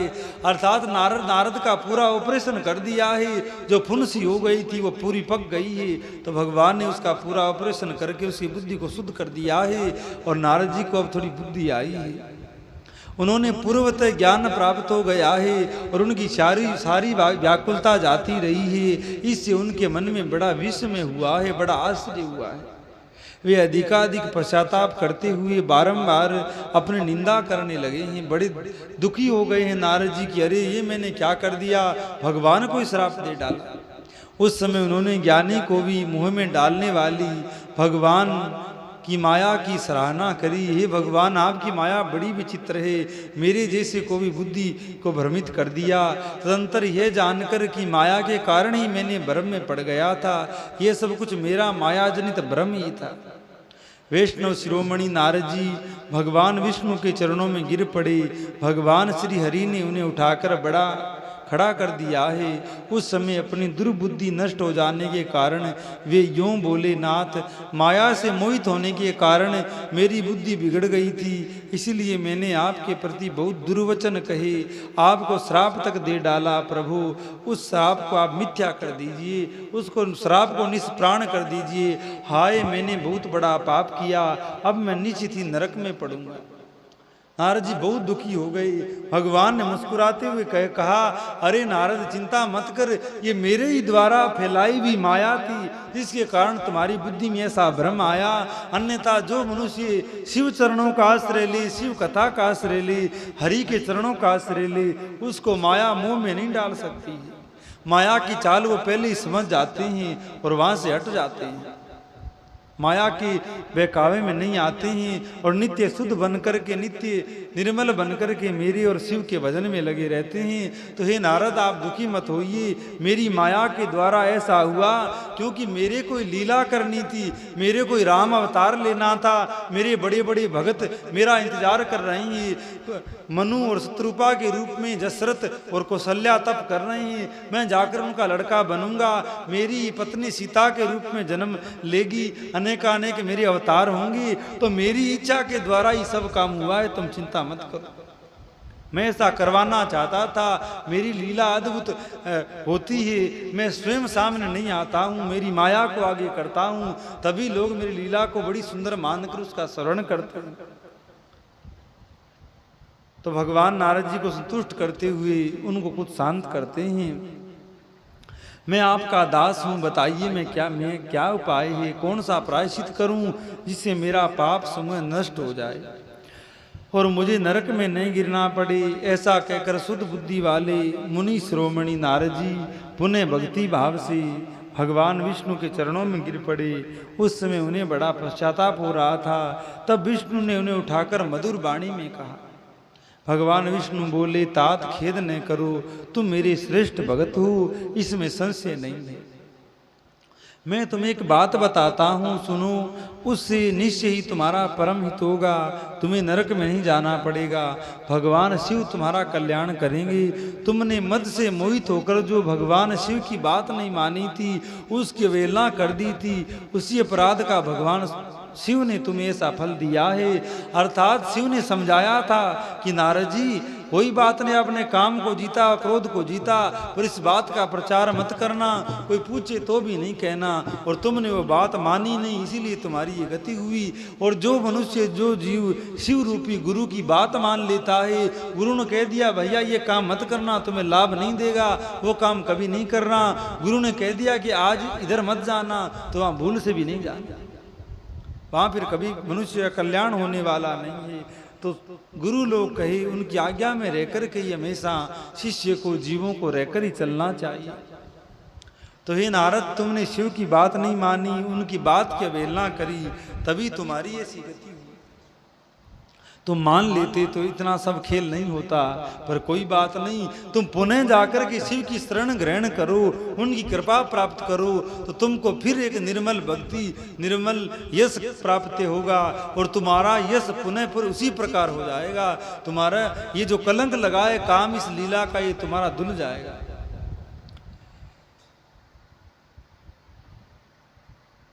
तुम अपने मन में दृढ़ निश्चय कर लो कि भगवान शिव की इच्छा से ही ये सब कुछ हुआ है। सबके स्वामी परमेश्वर शंकर ही गर्व को दूर करने वाले हैं, वे ही परब्रह्म परमात्मा है। उन्हीं का सच्चिदानंद स्वरूप से बोध होता है, वे ही निर्गुण और निर्विकार है। सत्व और रज और तम इन तीनों गुणों से परे है। वे ही अपनी माया को लेकर ब्रह्मा विष्णु और महेश इन तीन रूपों में प्रकट होते हैं। निर्गुण और सगुण भी वे ही हैं। निर्गुण अवस्था में उन्हीं का नाम शिव है। अब आप देखिए, जहाँ पर वैष्णव ग्रंथ है, चाहे वो भागवत है, रामायण है, और भी जो भगवान विष्णु के ग्रंथ है, वहाँ तो शिव बैठ कर के भक्तों को राम की नारायण की भक्ति शिव बताया करते हैं। वो ग्रंथ लेके आइए, ग्रंथ में लेके आइए के अंदर भगवान शिव भी वैष्णव ग्रंथों में राम कृष्ण की भक्ति जीवों को बताया करते हैं। और अब शिव पुराण की कथा चल रही है, तो स्वयं नारायण ही नारद जी को शिव की भक्ति करने का उपदेश दे रहे हैं। तो किन को अलग मानोगे, किन को दो मानोगे? और नारद जी को बताया है कि आप इस प्रकार जाकर के शिव की भक्ति करिए। इन तीनों गुणों से परे हैं, वे ही अपनी माया को लेकर ब्रह्मा विष्णु और महेश इन तीनों रूप में प्रकट होते हैं। निर्गुण महेश इन तीन रूपों के प्रकट होते हैं। निर्गुण और सगुण भी वे ही हैं। निर्गुण अवस्था में उन्हीं का नाम शिव है। वे ही परमात्मा महेश्वर परब्रह्म अविनाशी अनंत और महादेव आदि नामों से कहे जाते हैं। उन्हीं की सबसे ब्रह्मा जी जगत से श्रेष्ठ हुए हैं, और मैं तीनों लोगों का पालन करता हूँ। वे स्वयं ही रुद्र रूप से सदा सबका संहार करते हैं। वे ही शिव स्वरूप से सबके साक्षी हैं। माया से भिन्न और निर्गुण है। स्वतंत्र होने के कारण वे अपनी इच्छा के अनुसार चलते हैं। उनका विहार आचार व्यवहार उत्तम है, और वे भक्तों पर दया करने वाले हैं। नारद मुनि, मैं तुम्हें एक सुंदर उपाय बताता हूँ, जो सुखद समस्त पापों का नाशक और सदा भोग या मोक्ष देने वाला है।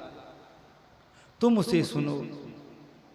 ये जो देवता लोग हैं, संत लोग हैं, भक्त लोग, ये क्या करते हैं कि नाटक किया करते हैं, माया के द्वारा उस नाटक किया करते हैं। तो नाटक सामान्य मनुष्यों को असल लगता है, और उन्हीं नाटक को, उस लीला को सुनकर के मनुष्य को नए नए कल्याण के रास्ते मिल जाते हैं। अब ये नारद और शिव और भगवान हरि की ये सब लीला ही है, नाटक ही है। बाकी नारद मुक्त आत्मा है, भगवान के हृदय का अवतार है।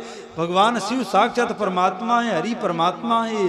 पर बिना नाटक किए हुए मनुष्यों को ये बात समझ में नहीं आती है कि शिव तत्व क्या है, राम नारायण तत्व क्या है।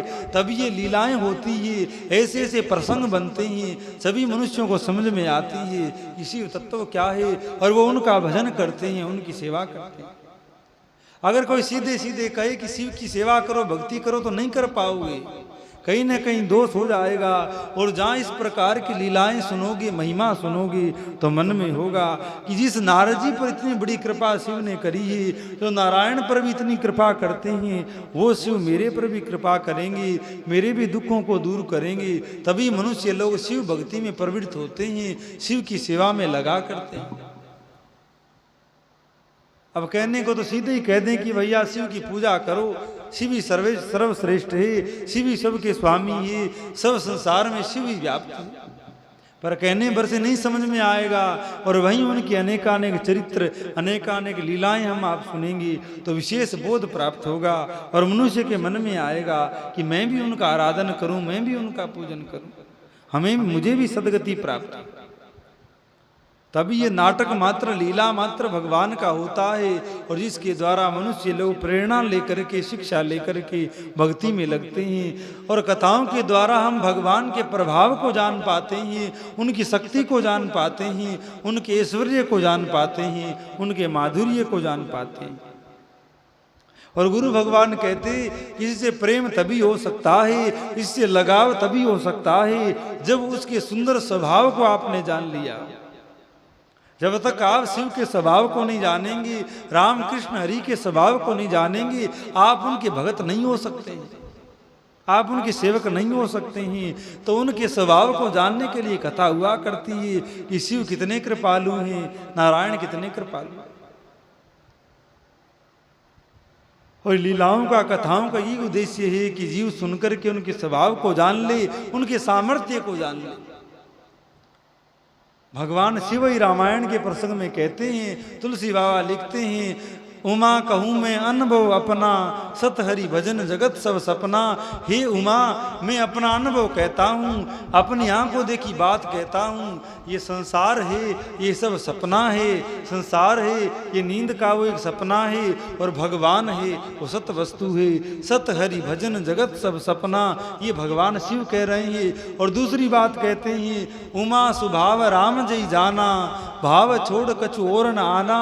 भगवान शिव पार्वती से कह रहे हैं, हे उमा, जिस मनुष्य ने राम कृष्ण का स्वभाव जान लिया, वो सपने में भी उनको छोड़ नहीं सकता है, उनको भूल नहीं सकता है, क्योंकि भगवान का स्वभाव इतना सुंदर, इतना निर्मल हुआ करता है कि भगवान के स्वभाव से निर्मल और किसी का स्वभाव नहीं है।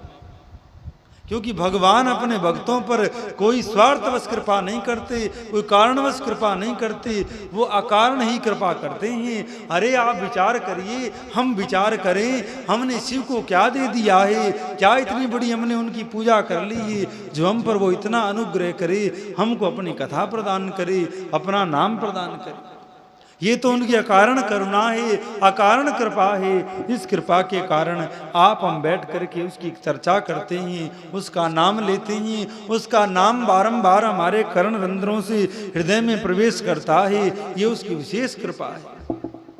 हमने उसको कुछ नहीं दिया है कि हमने कुछ 2-4 लोटा पानी चढ़ा दिया, कुछ बेलपत्र चढ़ा दिए तो कथा मिल गई। नहीं, इनसे तो क्या मिलेगा, हम खुद ही उनके बदले बहुत कुछ मांग लेते हैं। वो तो उनकी करुणा है, वो तो उनकी कृपा है जो अपना सुंदर यश सुनने के लिए मनुष्यों को प्रेरित करते हैं, मनुष्यों को निमित्त बनाते हैं।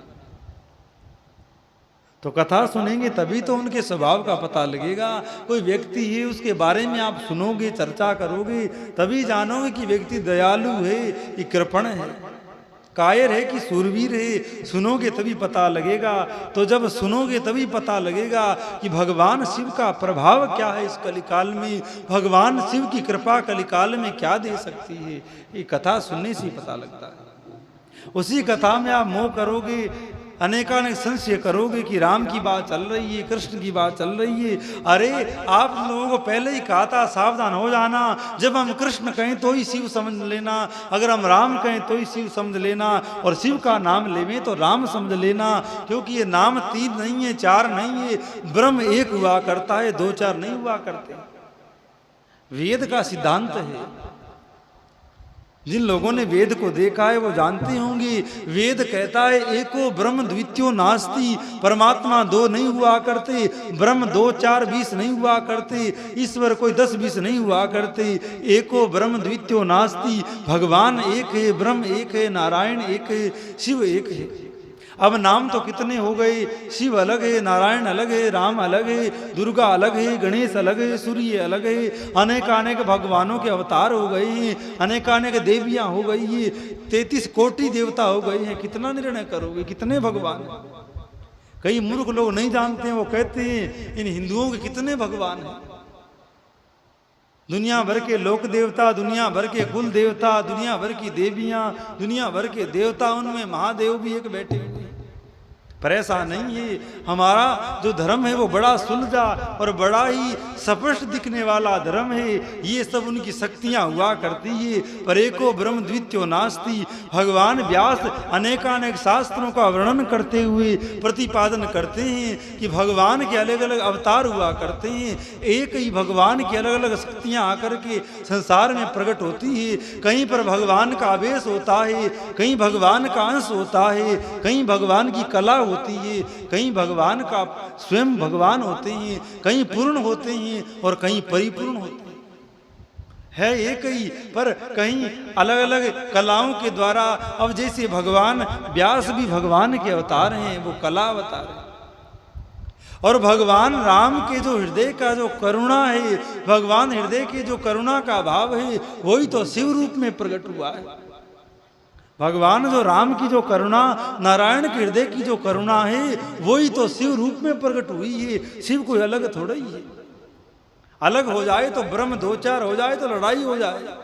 कोई आदमी अगर ये सिद्ध कर दे यहाँ आकर के कि भगवान दो चार होते हैं, या ब्रह्म 10-20 होते हैं, या ब्रह्म 2 होते हैं, तो पूरी सब बातें झूठी हो जाए। फिर ना शिव सत्य है, ना राम सत्य है, ना कृष्ण सत्य है, ना दुर्गा सत्य है, क्योंकि ब्रह्म एक है, दो नहीं है।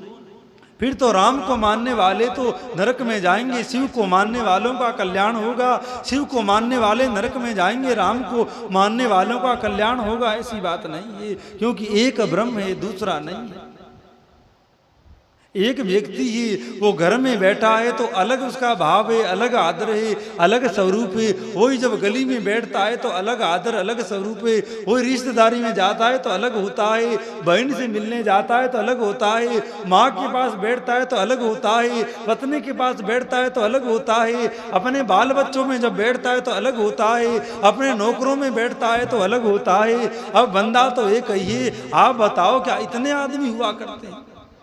वही अपने लुगाई के पास बैठा है, वही अपनी माँ के पास बैठा है, वही अपनी बेटी के पास बैठा है, वही अपने लड़के के पास बैठा है, वही अपने भतीजे के पास बैठा है। अब आप विचार करिए, या एक आदमी है कि इतने सब अलग अलग आदमी हैं? चलो प्रसंग सुनाई देते हैं। कबीर दास जी काशी के एक गली के अंदर उन कबीर का घर है। वो बेजा बना करते हैं, कपड़ा बनाया करते हैं, तार्किक लोग वहाँ से निकला करते हैं। तार कबीर दास जी ने रामानंदाचार्य भगवान से मंत्र लिया है, तिलक लगाते हैं और राम राम करते हैं। तार्किक लोग वहां से निकलते, अरे कबीर आजकल लगता है नया धंधा शुरू कर दिया, तिलक लगा रखा है, माला ले रखी है, क्या करते हो? कबीर दास जी ने कहा राम राम करता हूँ। अरे राम राम करते हो, कौन से राम का नाम लेते हो? एक राम दशरथ का बेटा, एक राम घट घट बैठा, एक राम सकल पसारा, एक राम जगत से न्यारा, कौन से राम का नाम लेते हो? तार्किकों ने कहा कि राम तो 4 हो गए, तुम कौन से राम का नाम लेते हो? एक राम दशरथ का बेटा, एक राम घट घट बैठा, तो 4 राम हो गए, तुम कौन से राम का नाम लेते हो? कबीरदास जी ने कहा गुरुजी ने इतना ही बताया कि राम राम करो, ये नहीं बताया कि राम भी 4-5 हुआ करते हैं। क्या राम भी 4 हुआ करते हैं? तो तार्किक लोगों की तो बुद्धि खराब। अब भी लोग चर्चा करते हैं कि हम तो उस राम का भजन करते हैं जो राम जगत से न्यारा है। हम तो उस राम का भजन करते हैं तो जगत से न्यारा है। दशरथ का बेटा कोई और है, घट घट में बैठा है वो कोई और है, और जिसने सकल पसारा है वो कोई और है, और जगत से न्यारा कोई और है। तो ये जिनकी बुद्धि में भ्रम है, ये तो उनकी बात है। कबीरदास जी गुरु के चरणों में गए, प्रणाम किया, गुरुदेव कृपा करिए, बताइए राम कितने हैं? राम कितने हैं, ब्रह्म कितने हैं, भगवान कितने हैं, कृपा करके बताइए। तो रामानंदाचार्य सुनकर के बड़े विस्मय में पड़े, हंसे कि ये भी कोई पूछने की बात है? क्या राम कोई 2-4 हुआ करते हैं? बाप क्या 2-4 हुआ करते हैं? एक आदमी कोई 2-4, 2, 3, 4, 5 बाप हुआ करते हैं क्या? आप समझदार बैठे हैं।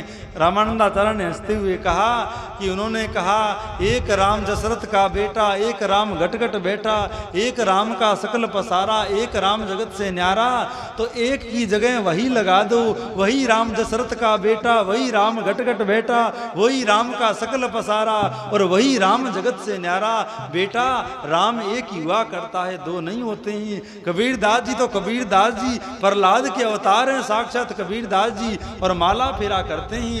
अब दूसरे दिन कबीरदास जी सोचने लगे आज आने दो तार्किकों को, उनको अच्छे से उत्तर दूंगा।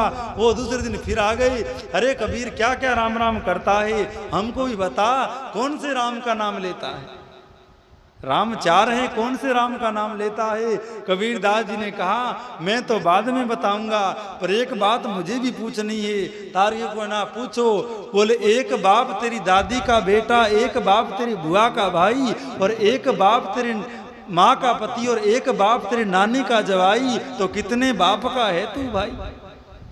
भी एक बाप तेरी दादी का बेटा है, एक बाप तेरी माँ का पति है, एक बाप तेरी बुआ का भाई है और एक बाप तेरी नानी का जवाई है, तो कितने बाप का है तू? तो तार्कियों को समझ में नहीं आया, भाग गए। उन्होंने कहा रुको रुको मैं बता देता हूँ। आपने पूछा था कि कौन से राम का भजन करते हो, तो वही बाप दादी का बेटा और वही बाप माँ का पति और वही बाप बुआ का भाई और वही बाप तेरी नानी का जवाई, तो एक बाप का है तू भाई। उसी प्रकार वही राम दशरथ का बेटा और वही राम घटघट बेटा, उसी राम का सकल पसारा और उसी राम वही राम जगत से न्यारा। तो राम 10 20 2 4 नहीं हुआ करते, एक ही राम है और वही राम शिव है और वही शिव राम है।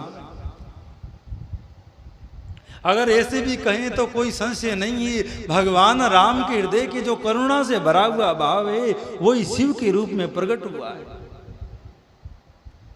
और सबसे ऊंचा जाकर बैठा है कि जैसे पानी ऊंचा से आता है तो सब जगह फैलता है, उसी प्रकार जब भगवान शिव की करुणा हिमालय से उतर करके धरती लोक पर आए तो सबको प्राप्त हो। इसीलिए भगवान शिव जाकर कैलाश में बैठते। अगर इस बात का संशय बना रहा ना जीवन में कि राम कौन है, कृष्ण कौन है, राम अलग है, कृष्ण अलग है, शिव अलग है, तो कुछ नहीं ले पाओ। अरे सिद्ध पुरुष तो यहाँ तक कहते हैं कि मैं अल्लाह हूँ, मैं ईश्वर हूँ, मैं राम हूँ, मैं शिव हूँ, मैं पीर हूँ, मैं पैगंबर हूँ, मैं पितर हूँ, सब रूपों में मैं हूँ। जब संशय दूर होता है तो राम कृष्ण शिव की एकता की बात कौन करे? पूरे संसार में वही वही दिखता है। राम कृष्ण तो समान से ही एक दूसरे की लीला के पूरक है, इनको तो चलो एक कही दे, पर ऐसी स्थिति आती है तो सब कहीं एक सारूप दिखता है। नामदेव जी गोरा कुमार के घर पे सत्संग चल रहा है, सब लोग वहां सत्संग में बैठे हैं, तो ज्ञानेश्वर की बहन मुक्ताबाई है, ये पूरी भक्तों की टोली है, बड़े अच्छे अच्छे भक्त यहाँ पर रहा करते हैं और कीर्तन होता है अलग अलग घरों में, तो गोरा कुम्हार भी इन भक्तों में शामिल है।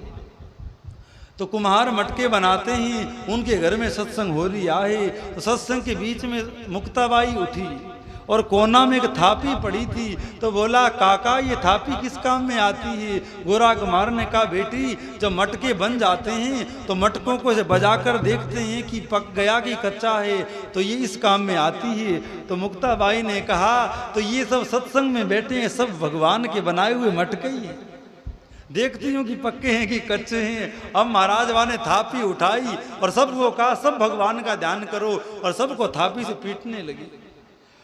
जो सिद्ध थे सब ऐसा ध्यान लगाए कि बाहर की ध्यान ही नहीं रही, फूल बरसे तो पता नहीं और थापी बरसे तो पता नहीं, धमाधम मुक्ताबाई कूटने लगी। पर थापी पढ़ते पढ़ते जब नामदेव के पास थापी पढ़ने लगी, तुरंत थापी पकड़ ली और कहा मूर्ख लोगों क्या करते हो? लोग तो महाराजों को बुला करके हलवा पूड़ी खीर खिलाते हैं, दक्षिणा देते हैं, चद्दर कम्बल देते हैं, और तुम भक्तों गरम बुला करके थापी से पीट रहे हो। तो मुक्ताबाई ने कहा कि काका ये घड़ा कच्चा है और घड़े सब पक्के हैं, पर ये घड़ा कच्चा है। नामदेव ने कहा क्या बात करते हो, मैं घड़ा कच्चा हूँ? अरे वो पंडरीनाथ दिन में 10 बार मेरे से बात करता है, जो भगवान पंडरीनाथ है वो 10 बार मेरे से बात करता है दिन में, फिर भी मैं कच्चा हूँ। गोरा कुमार ने कहा भलई पंडरीनाथ तुमसे बात करते हो, पर अभी भी तुम कच्चे घड़े हो, पक्के नहीं हो। तो मानो रूस कर वहां से चले गए कि लो मेरे को कच्चा बता दिया, मैं तो पक्का भगत हूँ। और बात भी सत्य थी कि भगवान पंडरीनाथ प्रकट होकर नामदेव से बात किया करते थे, ऐसी नामदेव की भक्ति थी। पर जब नामदेव पंडरीनाथ के पास गए और कहा मेरे स्वामी मैं आप जो भजन करते हैं, भजन कर कर पक जाते हैं, उनको आप मिल जाते हो, आप मुझे मिल गए हो, मेरे से बात करते हो। और गोरा कुमार की सभा में कह दिया गया कि ये मटका कच्चा है, क्या मैं कच्चा हूँ? भगवान ने कहा हाँ नामदेव तुम अभी भी कच्चे हो। अरे आप मुझे मिल गए, आपसे मैं बात करता हूँ, आपको देखता हूँ, आपके साथ खेलता हूँ, फिर भी कच्चा हूँ। तो भगवान ने कहा हाँ तुम फिर भी कच्चे हो। कैसे? बोले तुम मेरे में तो मेरे को देखते हो, मेरे मंदिर में मेरी मूर्ति में तो मेरे को देखते हो, पर मेरी बनाई हुई मूर्तियों में तुम मेरे को नहीं देखते, इसलिए तुम अभी भी कच्चे हो। भगवान में तो सब भगवान को देख ही लेंगे, मूर्ति में तो भगवान को देख ही लेंगे, पर पक्काई कब आई, पूर्ण पक्का कब मटकाया, पूर्ण पक्का भगत कब हुआ? जब जीव जीव मनुष्य मनुष्य में वो दिखाई देने लगा। तो कहा महाराज चलो मान लिया आपने, कह दिया कि कच्चा हूं तो कच्चा हूं, तो पक्का कौन बनाएगा, पक्का तो आप ही बनाएंगे। तो भगवान ने कहा कि ये पक्का कच्चा बनाने का काम गुरु का होता है। तो भगवान वो कहाँ मिलेंगे, कहा इस तरफ चले जाओ, आगे तुमको गुरु के दर्शन होंगे। तो नामदेव चलते हुए एक शिवालय में पहुंचे हैं। पुराना शिवालय है, कभी कभार कोई पूजा कर देता है, कोई विशेष कोई आना जाना लोगों का नहीं है। नामदेव जी जैसे ही शिवालय में प्रवेश किए तो क्या देखते हैं, एक कोढ़ी भिखारी मंदिर के अंदर लेटा हुआ है, गर्भगृह में लेटा हुआ है। और लेटा तो हुआ ही है, उसने अपने दोनों पैर शिव के ऊपर रख रखे, शिव की जो पिंडी है उसके ऊपर रख रखे हैं। नामदेव को क्रोध आया, अरे भले आदमी, पहला तो नियम यही है कि मंदिर में सोना नहीं चाहिए, मंदिर में उबासी नहीं लेनी चाहिए, भगवान के सामने कभी मुंह ढक कर के नहीं जाना चाहिए, और भी कई सारे नियम है। तो पहली बात तो भले आदमी मंदिर में सोना नहीं चाहिए। चलो तुम सो ही गए, थके हो, कोढ़ी हो, तो कम से कम पैर तो साइड में कर लेते, भगवान के शिव के ऊपर ही पैर किए हुए हो। वो कोढ़ी बोला, आप कौन है? अरे मेरा नाम नहीं सुना, मैं भगत नामदेव। अच्छा आप नामदेव जी हैं, ठीक है। अरे भाई मेरे में इतनी ताकत नहीं है, मैं कमजोर हो गया हूँ, तो तुम ही मेरे पैर को हटाकर कहीं अलग रख दो, मेरे से तो मेरे पैर हटते नहीं है। तो नामदेव गुस्सा में क्रोधित हुए और जबरदस्ती पैर पकड़ करके दूर हटाने लगे। तो वहीं एक शिव की पिंडी प्रकट हो गई, वहां से इधर उठाकर फिर करने लगे तो वहीं शिव की पिंडी प्रकट हो गई। जहां पैर रखना चाहते वही शिव प्रकट हो जाते। अब नामदेव जान गए कि ये तो कोई भिखारी नहीं है, ये तो कोई और ही चमत्कारी पुरुष है। अब उसने चरण पकड़ लिए, आप कृपा करके परिचय दीजिए, आप कौन है? मैं तो आपको साधारण मनुष्य माना, बहुत कुछ कह दिया। उसने कहा कि मैं विशोभा खेचर हूँ और भगवान ने, शिव ने मुझे भेजा है तुम्हें ज्ञान देने के लिए, मैं तुम्हें ज्ञान देने आया हूँ। जिस दिन तुम्हारी बुद्धि से भेद निकल जाए कि भगवान यहाँ है या नहीं है, उस दिन तुम पक्के हो जाओगे। और जब विशोभा खेचर ने पूरा ज्ञान दिया है, तभी नामदेव को कुत्ता में भगवान के दर्शन हुए हैं। और बाद में नामदेव की ये स्थिति हो गई है कि जो दिखता भूत में भी भगवान के दर्शन हो रहे हैं। चंद्रभागा नदी के तट पर किसी घर में कीर्तन हो रहा था, रात्रि में कीर्तन चला, रात्रि के 12-1 बजे पानी खत्म हो गया, सबको प्यास लगी, पर पानी लेने नदी पर जाए कौन? जहां पर कथा हो रही थी पास में घाट था, वहां पर भयंकर भूत रहते थे, वहां पर भूत रहते थे, जाए कौन? तो नामदेव जी ने कहा भाई मैं जाऊंगा, और तो कौन जाए? क्योंकि नामदेव जी का बाद में ऐसा भाव हो गया कि जहां है वहां सब मेरा शिव है, मेरा विठल है, मेरा पांडुरंग है, क्योंकि बिना भगवान की कोई जगह खाली नहीं हुआ करती है। तो किसको आप शिव कहोगे, किसको आप राम कहोगे, किसको आप कृष्ण कहोगे, और किसको संसार कहोगे, और किसको भगवान कहोगे? जब एक स्थिति आएगी वहां शिव हरि हर संसार का भेद ही नहीं रह जाएगा। शिवोहम चिदानंद रूपम, फिर कण कण में शिव के दर्शन होंगे। फिर आप किसको ईश्वर कहोगे, किसको जीव कहोगे, किसको ब्रह्म कहोगे, ये भूल मिट जाती है। नामदेव जी जैसे ही जल भर करके वापिस आने लगे तो भयंकर भूत दिख पड़े।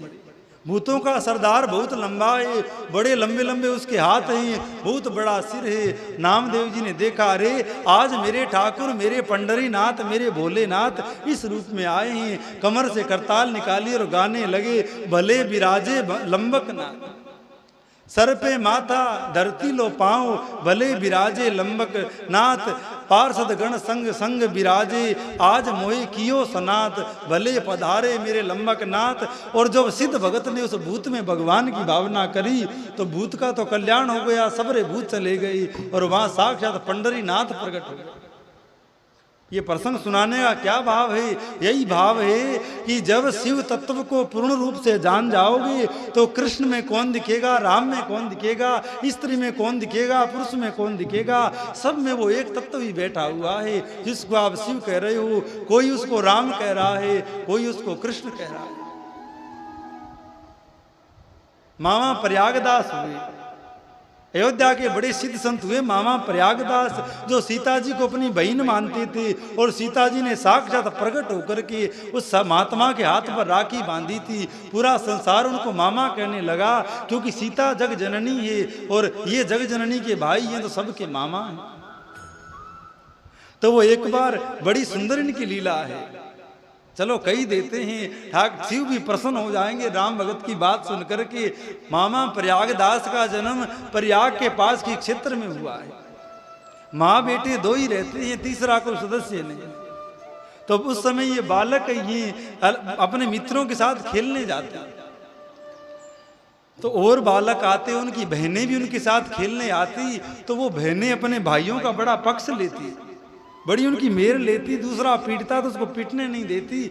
और मामा प्रयागदास को लगता कि बहन कितनी अच्छी होती है, अपने भाइयों का पक्ष लेती। तो दुखी हो जाते कि मेरे तो कोई बहन नहीं है। घर पे आकर माँ से कहा कि माँ फलाने के बहन है, फलाने के बहन है, क्या मेरे बहन नहीं है। माँ भी दुखी हुई, पर बाद में सोचा कि बालक है, थोड़ा भुला देती हूँ, क्या तेरी भी बहन है? कहाँ है? बोले वो अयोध्या ब्याई है। अच्छा मैया अयोध्या ब्याई? बोले हाँ। तो आगे पति का क्या नाम है? बोले उसके पति का नाम श्री रामचंद्र है। अच्छा उसके ससुर का क्या नाम है? बोले उसके ससुर का नाम दशरथ है। ब्राह्मणी तो बालक को मात्र बुलावे में डाल रही है कि इस बात की रट छोड़ दे, पर जो जो बताती जा रही है प्रयागदास के हृदय में वो बात जमती जा रही है। धीरे धीरे बड़े हुए, मन में तीव्र उत्कंठा हो गई है, तीव्र पिपासा हो गई है। ये अब तो मैं बहन से जाकर के मिलूं, बहन के दर्शन करूं, मेरी बहन कैसे दिखती होगी। माँ को कहते, माँ क्या बहन कभी हमारे घर आती जाती नहीं है? क्या हमारा उनसे झगड़ा हुआ है? माँ ने कहा नहीं बेटा, झगड़ा तो नहीं हुआ है, पर वो तो बड़े घराने की बहू है, राज रानी है, साक्षात राम जी उसके पति है, वो आती नहीं है, उसको टाइम नहीं है, बच्चे को बुला रही है। और बार बार बच्चा जिद करता कि माँ मैं अयोध्या जाऊंगा, अपनी बहन से मिलकर आऊंगा, राखी बंधवा करके आऊंगा। माँ जैसे तैसे करके उसको संभालती है। मात्र बालक 10-11 वर्ष का हुआ, रक्षाबंधन आई, सब लड़कों के हाथ पर रक्षाबंधन देखी और उसने पूछा, अरे भाई ये क्या बांध रखा है तुम लोगों ने हाथ पर? कहा हमारी बहन ने हमारे हाथ पर राखी बांधी है और हमने अपनी बहनों को कुछ भेंट दक्षिणा दी है। प्रयागदास आज महान दुखी हो गए, बहन तो मेरे भी है पर वो अयोध्या में रहती है, मैं वहां जाऊं और जाकर के उससे राखी बंधवाऊं। माँ से कहा कि माँ मैं बहन से मिलके आता हूँ, राखी बंधवा कर आता हूँ। माँ डर गई कि मैंने तो इसको कहानी सुनाई थी, छोरा ने सच्ची मान ली, अब कैसे इसको बताऊं। माँ ने कहा ऐसा कर, कुछ दिनों के बाद तेरी बहन यहीं आएगी, तब मिल लेना। अब बालक मैया सो गई समझा करके, मैया तो सो गई, पर प्रयागदास को नींद नहीं आई कि आज तो जाकर बहन से मिलना ही है। माँ की फटी पुरानी साड़ी रस्सी पर सूख रही थी, उतार कर समेट करके अयोध्या भाग गए। अयोध्या आ गए और दुकान वालों से रास्ते में जाते हुए लोगों से पूछ रहे हैं, अरे भाई मेरे बहन का घर कहाँ पर है? लोग कहते या दुनिया भर के घर हैं, दुनिया भर की स्त्रियां हैं, कौन तेरी बहन है? बोले मेरी बहन का नाम सीता है। अच्छा तो तेरे जवाई का क्या नाम है? बोले जवाई का नाम रामचंद्र है। तो दिमाग लगाते कि भाई रामचंद्र तो कोई ध्यान नहीं है, दिखाई नहीं देता। बोले वो यहाँ के राजा हैं।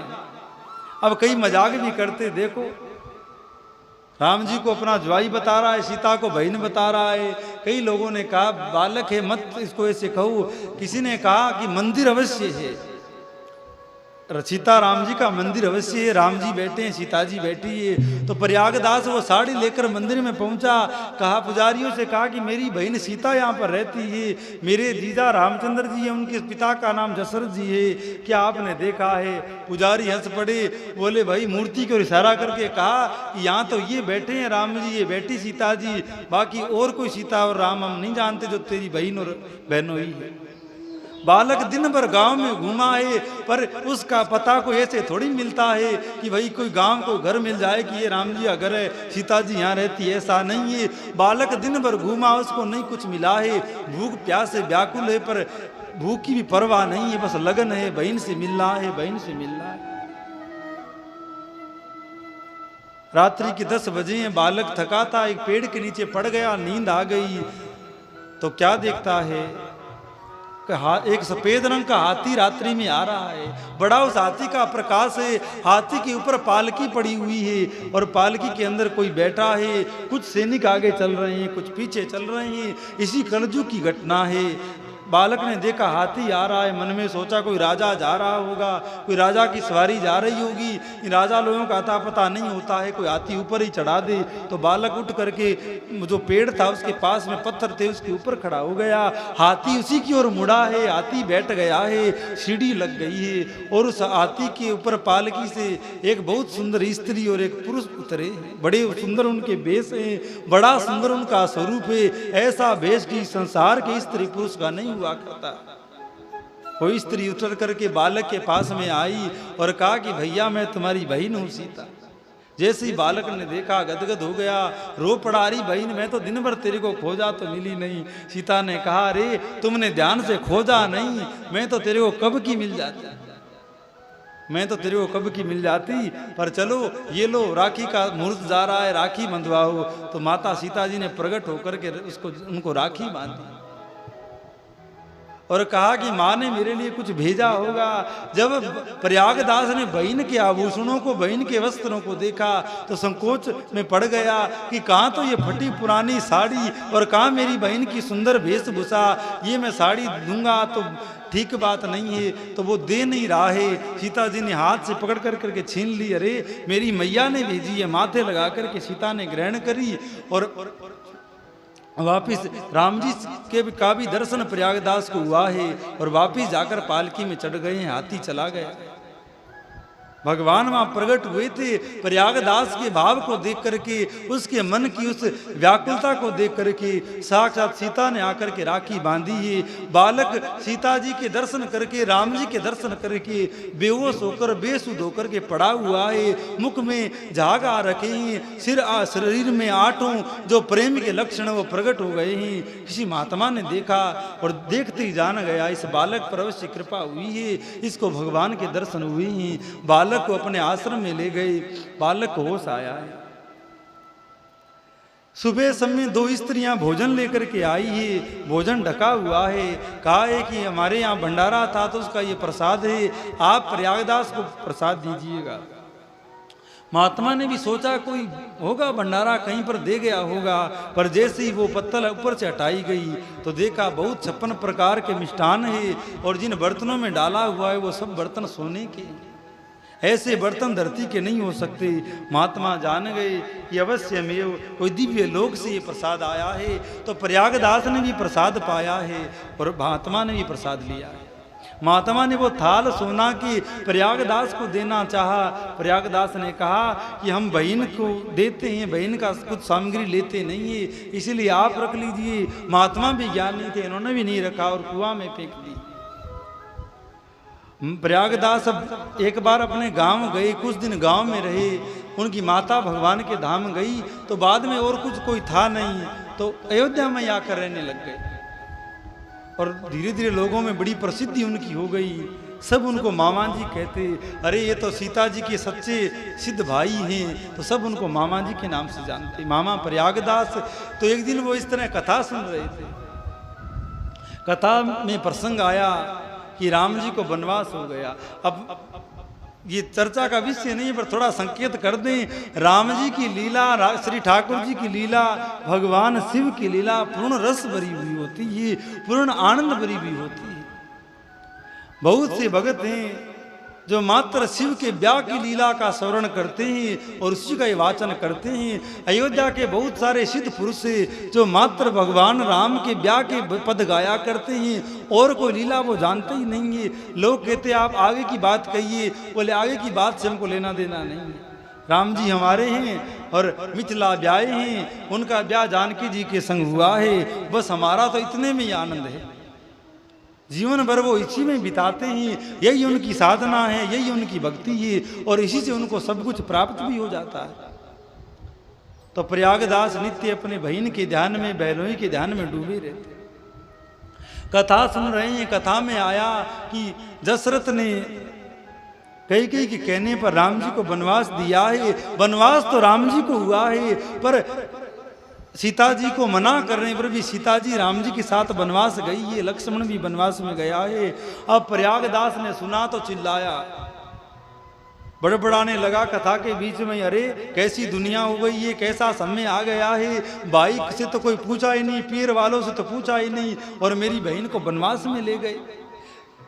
उनको ये नहीं पता कि ये तो कथा चल रही है, वो तो कब त्रेता युग की बात है। अब कहाँ सीता, कहाँ राम, कहाँ अयोध्या, कहाँ वनवास, वो तो सबरी बात त्रेता युग की है। पर वो तो भाव में डूबे रहते और बड़बड़ाने लगे। देखो एक दूसरे को कहते, देखो अरे भाई क्या टाइम आ गया है, लोग पूछते नहीं है। अरे कम से कम उस सीता के माँ बाप का नहीं पता है, माँ और किसी का नहीं पता, पर भाई तो भी बैठा है, भाई से तो पूछते कि इसको वनवास में लेके जाए कि नहीं लेके जाए।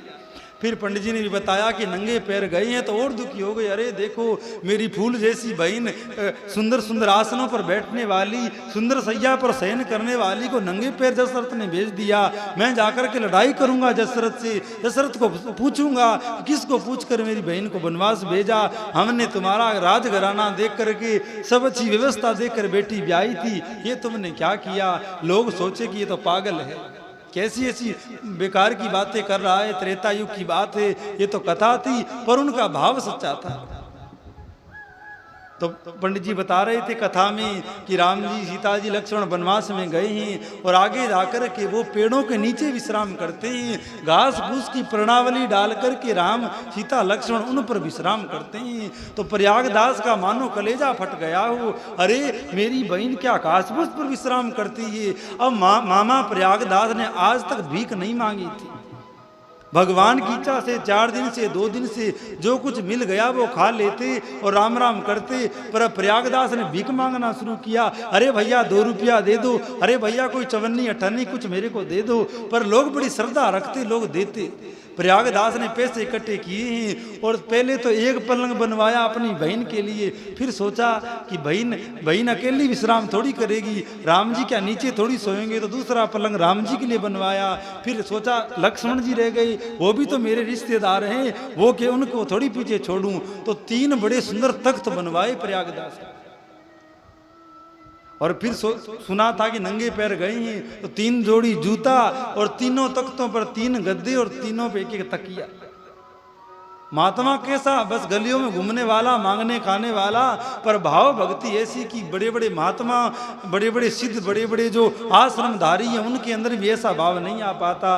और वो बनवा करके और तीनों तख्त अपने सर पे रखे, एक के ऊपर एक, एक के ऊपर एक, इस तरह रखे। उनके अंदर गद्दे और वो सबरा सामान रख करके धीरे धीरे चलते चलते पंडित जी से पूछा कि वनवास किधर गए हैं। तो उसने सोचा पागल से पीछा छूटेगा, अल्लाह करता है, बता दिया इधर गए। चलते चलते चित्रकूट आ गया है, वो नदी आ गई है सरयू। तो एक तरफ खड़े हुए नदी के चिल्ला रहे हैं, अरे राम जी आप सब जंगल में कहाँ पर हो, मैं आपके लिए पलंग लेकर आया हूँ, आपके लिए गद्दा तकिया लेकर आया हूँ। अब आपको जंगल में नंगे पैर नहीं घूमना पड़ेगा, मैं आपके लिए जूते लेकर आया हूँ। जोर जोर से चिल्ला रहा है।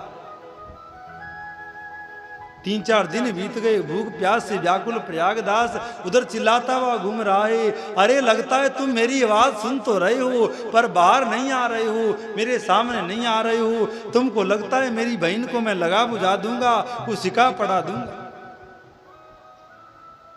और 3 दिन के बाद में भगवान सब जगह है, सब देखते हैं, उनसे कुछ छुपा नहीं है। भगवान की नज़र से चाहे कोई पापी है चाहे पुण्य आत्मा है, सब भगवान के पेट में हो, सब भगवान की नज़र में हो। भगवान की नज़र से बाहर कोई नहीं। तुम सोचते हो हम अकेले हैं, हमें कोई नहीं देखता है, यहाँ तो कोई कुछ भी करो, ऐसा नहीं है। भगवान की नज़र सदैव सदैव आपके ऊपर बनी हुई है। वो एक टक एक नज़र से आपको देख रहे हैं, चाहे रात हो चाहे दिन हो, पलक नहीं झपकाते। भगवान देख ही रहे थे। भगवान ने सोचा ये ऐसे मानेगा नहीं, जाना पड़ेगा। तो राम, सीता, लक्ष्मण वन के अंदर प्रकट होकर मामा प्रयागदास के पास आ गए। अरे क्यों चिल्ला रहे हो? पहले तो बड़े नाराज हुए, देखो ये कोई बात होती है, आप मेरे को कहा ही नहीं, बहन को वनवास में ले आए। अरे आपके बाप ने, आपकी माँ ने आपको वनवास दिया है, मेरी बहन को थोड़ी दिया है। और मेरी बहन में तो इतनी बुद्धि नहीं है कि मैं वहीं रहूँ, आऊँ नहीं, ये तो आ गई जिद करके। पर बहन अब देख जंगल का जीवन कितना कठिन है, नंगे पैर चलना, कांटों पर सोना, पहाड़ों में चलना। ये देख मैं जूते लाया। देखो जो जगत जननी जगन माता, साक्षात जो योग माया है, उनको क्या कोई कष्ट हो सकता है, पर ये तो लीला है। पर प्रयागदास का भाव देखिए, बोला राम जी अब आप इन तख्तों पर विश्राम करिएगा, नीचे मत विश्राम करिएगा, सो जीव नीचे घुमा करते हैं। अब आप इधर उधर जाओ आओ तो जूते पहन करके चला करिए, ऐसे नंगे पैर मत जाया करिए। राम जी उसके भाव को देख करके गदगद हो रहे हैं, उसकी ओर देख रहे हैं। कहा साले जी ऐसे नहीं है, पिताजी ने वनवास दिया है तो नंगे पैर ही घूमना पड़ेगा। चलो वनवास आपको हुआ है तो सीता तो पहन ले। सीता ने भी धीरे से कहा कि स्वामी अगर नंगे पैर घूमेंगे तो फिर मैं कैसे पात्राण पहन सकती हूँ। लक्ष्मण की ओर कि अरे तुम तो पहन लो, इन दोनों का ही दिमाग खराब है। फिर लक्ष्मण ने भी कहा तो बड़े भैया नहीं पहन रहे हैं, मैं जूते पहन कर चलूँ तो ये उचित बात नहीं है। तो प्रयागदास दुखी हो गए, मैं इतनी दूर से लाया, मुझे क्या पता था कि बहन को पूरा सिका पड़ा रखा है। मैं तो सोचा बहन को वापस ले आऊंगा, पर ये तो अब क्या कहूं। तो भगवान उसके भाव को देखकर कहा दुखी हो रहा है, आप समझाओ। सीता जी आकर पास में बैठी और कहा ऐसे करो, ये तख्त ये दो तो यहाँ छोड़ जाओ और एक तख्त तुम अपने साथ ले जाओ, एक तकिया एक जूता की जोड़ी वापस दे दिया। और अब जीवन भर वो जब तक वो रहे, जीवन भर उस तख्त को सर पे उठाए घूमते थे, जीवन भर मांगते खाते। और जहां कहीं विश्राम करना होता तो पेड़ के नीचे डाला, तख्ता लगाया, तकिया गद्दा लगाकर सोए रहते। लोग आश्चर्य करते कि देखो कैसा भिखारी है, दिन भर इसको छोड़ता नहीं, अकेला तख्त को कहीं पर भीख मांगने जाते, सर पर तख्ता होता, आटा रोटी मांग कर लाते और तख्ता नीचे पेड़ के नीचे डालकर उसके ऊपर बैठ करके खाते। महात्मा लोग आते, अरे तुम महात्मा हो? बोले हाँ। तो राम राम नहीं करते, बोले तख्त के ऊपर तख्त डाला, नीचे धरियो करवा, राम राम तो दुनिया करे, राम हमारे सरवा। उधर की भाषा में साले को सरवा कहते हैं कि राम राम दुनिया करे। जिस राम को दुनिया भजती है ना, वो तो मेरा साला है, मैं उसका भजन नहीं करता। ऐसे सिद्ध महात्मा, उनकी एक बात है जो हम कहना चाह रहे हैं। सर पर तख्त थे और ऐसे ही चल पड़ते, किधर ही मुंह उठा करके तो ऐसे जा रहे थे, कोई गांव के अंदर से निकले तो गांव वालों ने कहा कि बाबा जी शाम होने वाली है, आगे मत जाइए, आगे बड़ा एक पेड़ है बड़ का, उसके ऊपर एक बड़ा भयंकर प्रेत रहता है जो कईयों को मार चुका है। रात्रि हो गई है, आप यहीं विश्राम कर लीजिए, आगे मत जाइए। अब महात्माओं को क्या भूतों से भय भाई, राम जी के उपासक हो, हनुमान जी के उपासक हो और भूतों से डरे, भूत डरते हैं उन लोगों से। तो बाबा नहीं माने तो लोगों ने कहा कि भाई जाने दो, क्या है अपना। प्रयागदास भी बोले कि आगे पीछे कोई रोने गाने वाला है नहीं, मार डालेगा तो क्या है, ठीक है मर जाएंगे, व्याधि छूटेगी, मांगने वाला भी झंझट नहीं रहेगा, अब तो मांग करके शरीर के लिए खाना पड़ता है। तो गए और उसी पेड़ के नीचे तख्ता डाल दिया, तकिया लगाए और पैर पे पैर रख करके सो रहे और पेड़ के ऊपर देख रहे। और क्या बोले, अब भूत तो वहां कहाँ आता। ऐसे निर्मल मन के महात्मा, ऐसे भाव सिद्ध रसिक संत महात्मा आकर वहां बैठ जाए तो वहां कहाँ भूत रहे। भूत तो कहीं गया आता, पता ही नहीं भूत का। और प्रयागदास उससे लेटे हैं और बोल रहे हैं कि राम जी अगर मैं पीपर होता, राम जी होते भुतुआ, तो या प्रयागदास की छाती पर रहते वो दशरथ के पुतुआ। कि प्रयागदास अगर पीपर होता, राम जी होते भुतुआ। ये अवध की भाषा है कि मैं तो पीपर होता और राम जी होते भुतुआ, तो रात भर मेरी छाती पर रहते वो दशरथ के पुतुआ। जैसे भूत छाती पर नाचता है, वैसे मेरे राम जी दशरथ का लड़का राम है, वो मैं तो पीपर होता और वो भूत मेरी छाती पर राम नाचता। ऐसा भाव, अर्थात अगर जब आप शिव तत्व को प्राप्ति कर लेंगे, शिव को जान लेंगे, तब ये भेद आपकी बुद्धि से मिटेगा कि राम कौन है, कृष्ण कौन है। उससे पहले तो आप 100 भेद करते रहेंगे। आप लोगों को 2 दिखाई देते होंगे, एक शिव बैठे हुए हैं, एक तरफ मैया पार्वती बैठी हुई है, ये भी 2 नहीं, तत्वतः एक ही है। भगवान शिव के ही कृपा प्रसाद से, भगवान शिव की आज्ञा से योग माया जो दक्ष के घर में प्रकट हुई है, योग माया जो हिमाचल के घर में प्रकट हुई है, ये साक्षात शिव के ही वाम अंग में विराजने वाली शक्ति है जो पार्वती बन करके आई।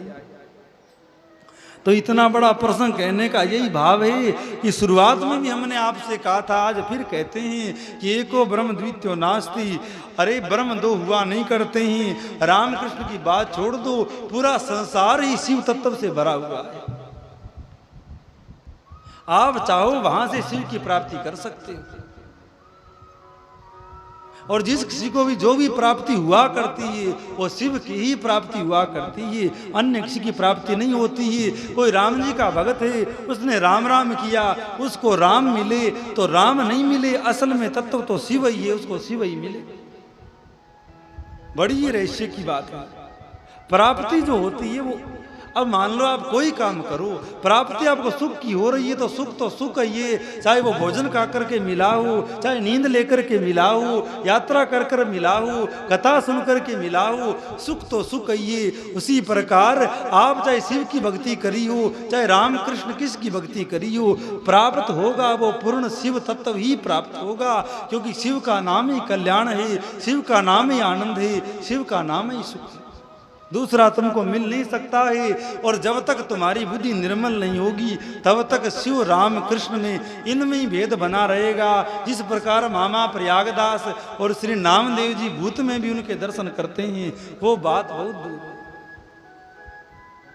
तो हरि कथा में, हरि भक्तों में भेद बुद्धि का त्याग होना चाहिए कि किसकी कथा है, कौन कह रहा है, क्या है। जिसका मन निर्मल हो गया है उसको सब रूपों में अपने आराध्य देवी दिखाई देते हैं, दूसरा दिखाई नहीं देता।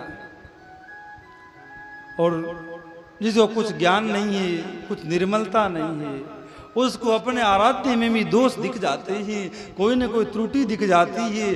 अब रावण से बड़ा शिव का भगत कौन होगा, पर उसकी भी बुद्धि में भ्रम है तो शिव के तत्व को नहीं जान पाए। और वही शिव हनुमान जी बनकर आते हैं तो रावण उनका अपमान कर देता है। और अगर रावण असल भगत होता तो चाहे हनुमान जी बनकर आते, शिव जी या राम जी बनकर के आते, वो जान लेता कि ये मेरे आराध्य देव है। पर वो उसकी बुद्धि में भ्रम था, उसकी बुद्धि में अज्ञान था, लोकाचार था, तभी वो शिव तत्व को नहीं जान पाया।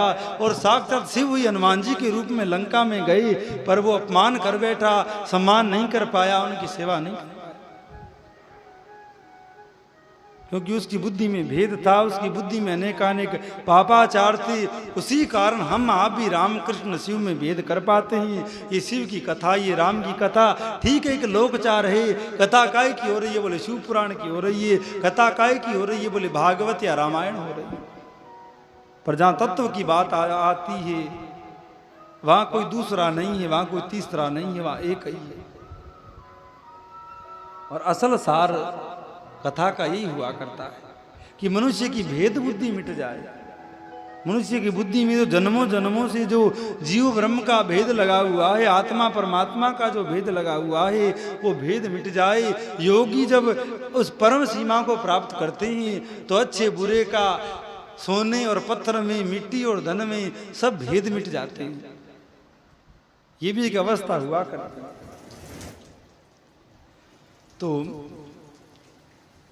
भगवान विष्णु नारद जी को शिव पूजा का उपदेश देते हैं और शिव पूजा करने का संकेत देते हैं कि शिव की कृपा से ही तुम्हें निर्मल मति प्राप्त हो सकती है और तुम अनेकानेक अपराधों से बच करके परम तत्व को जान सकते हो। संसार में अगर किसी को परम तत्व की प्राप्ति होती है, परमानंद परम सुख की प्राप्ति होती है, तो शिव की कृपा से ही होती है। वो शिव चाहे गुरु रूप में होए, वो शिव चाहे किसी संत के रूप में होए, या वो शिव किसी सामान्य मनुष्य के रूप में। शिव तत्व व्यापक तत्व है। आप एक मनुष्य को शिव में नहीं बांध सकते, और वो शिव हो ही नहीं सकता है जो एक रूप, एक लीला, एक धाम, एक शास्त्र में सीमित हो। वो भगवान नहीं हो सकता है। हम आप भगवान नहीं है, हम आप एक थोड़े से दायरे में सीमित हैं। ये मेरा घर है, ये किसी और का घर है, ये मेरा शरीर है, किसी और का शरीर है, ये मेरा नाम है, किसी और का नाम है, क्योंकि हम जीव हैं, हम मनुष्य हैं। सबरे नाम भगवान के, सबरे धाम भगवान के, सबरे जीव भगवान के। क्यों? क्योंकि वो भगवान है। ये माया भगवान की है, तभी तो आप सब अलग अलग जाति की, अलग अलग घरों के, अलग अलग नाम वाले, अलग अलग स्त्री पुरुष इत्यादि आकर के बैठकर कथा सुन रहे हो, क्योंकि ये भगवान की है। यहाँ पर किसी बात का भेद नहीं है कि पुरुष ही आकर के बैठो या स्त्री आकर के बैठो या ब्राह्मण ही आकर बैठो या क्षत्रिय आकर के बैठो, क्योंकि उसके स्वरूप में कोई भेद नहीं है। तो उसके फल को लेने वालों में भी भेद नहीं किया गया कि स्त्रियों को मिलेगा कि पुरुषों को मिलेगा कि महात्माओं को मिलेगा। तो आइए, हलवे की सुगंध आती हुई तो कई देर हो गई, पर वो तो कथा विश्राम में मिलेगा। अभी चाय पी करके एक भूख को शांत करिए। श्री राम जय राम जय जय राम, श्री राम जय राम जय जय राम, श्री राम जय राम जय जय राम, श्री राम जय राम जय जय राम, श्री राम जय राम जय जय राम, श्री राम जय राम जय जय राम, श्री राम जय राम जय जय राम, श्री राम जय राम जय जय राम, श्री राम जय राम जय जय राम, श्री राम जय राम जय जय राम, श्री राम जय राम जय जय राम, श्री राम जय राम जय जय राम, श्री राम जय राम जय जय राम,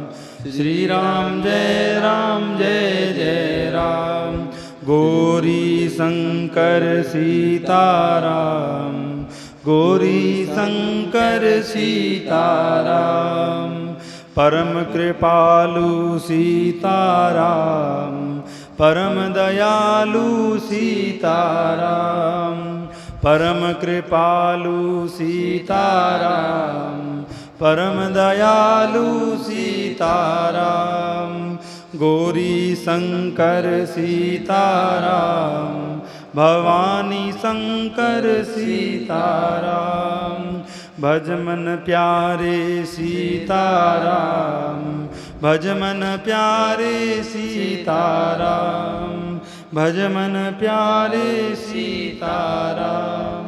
जय जय श्री सीताराम, जय जय श्री राधे श्याम। ओम नमो पार्वती पतये, हर हर महादेव शंभु।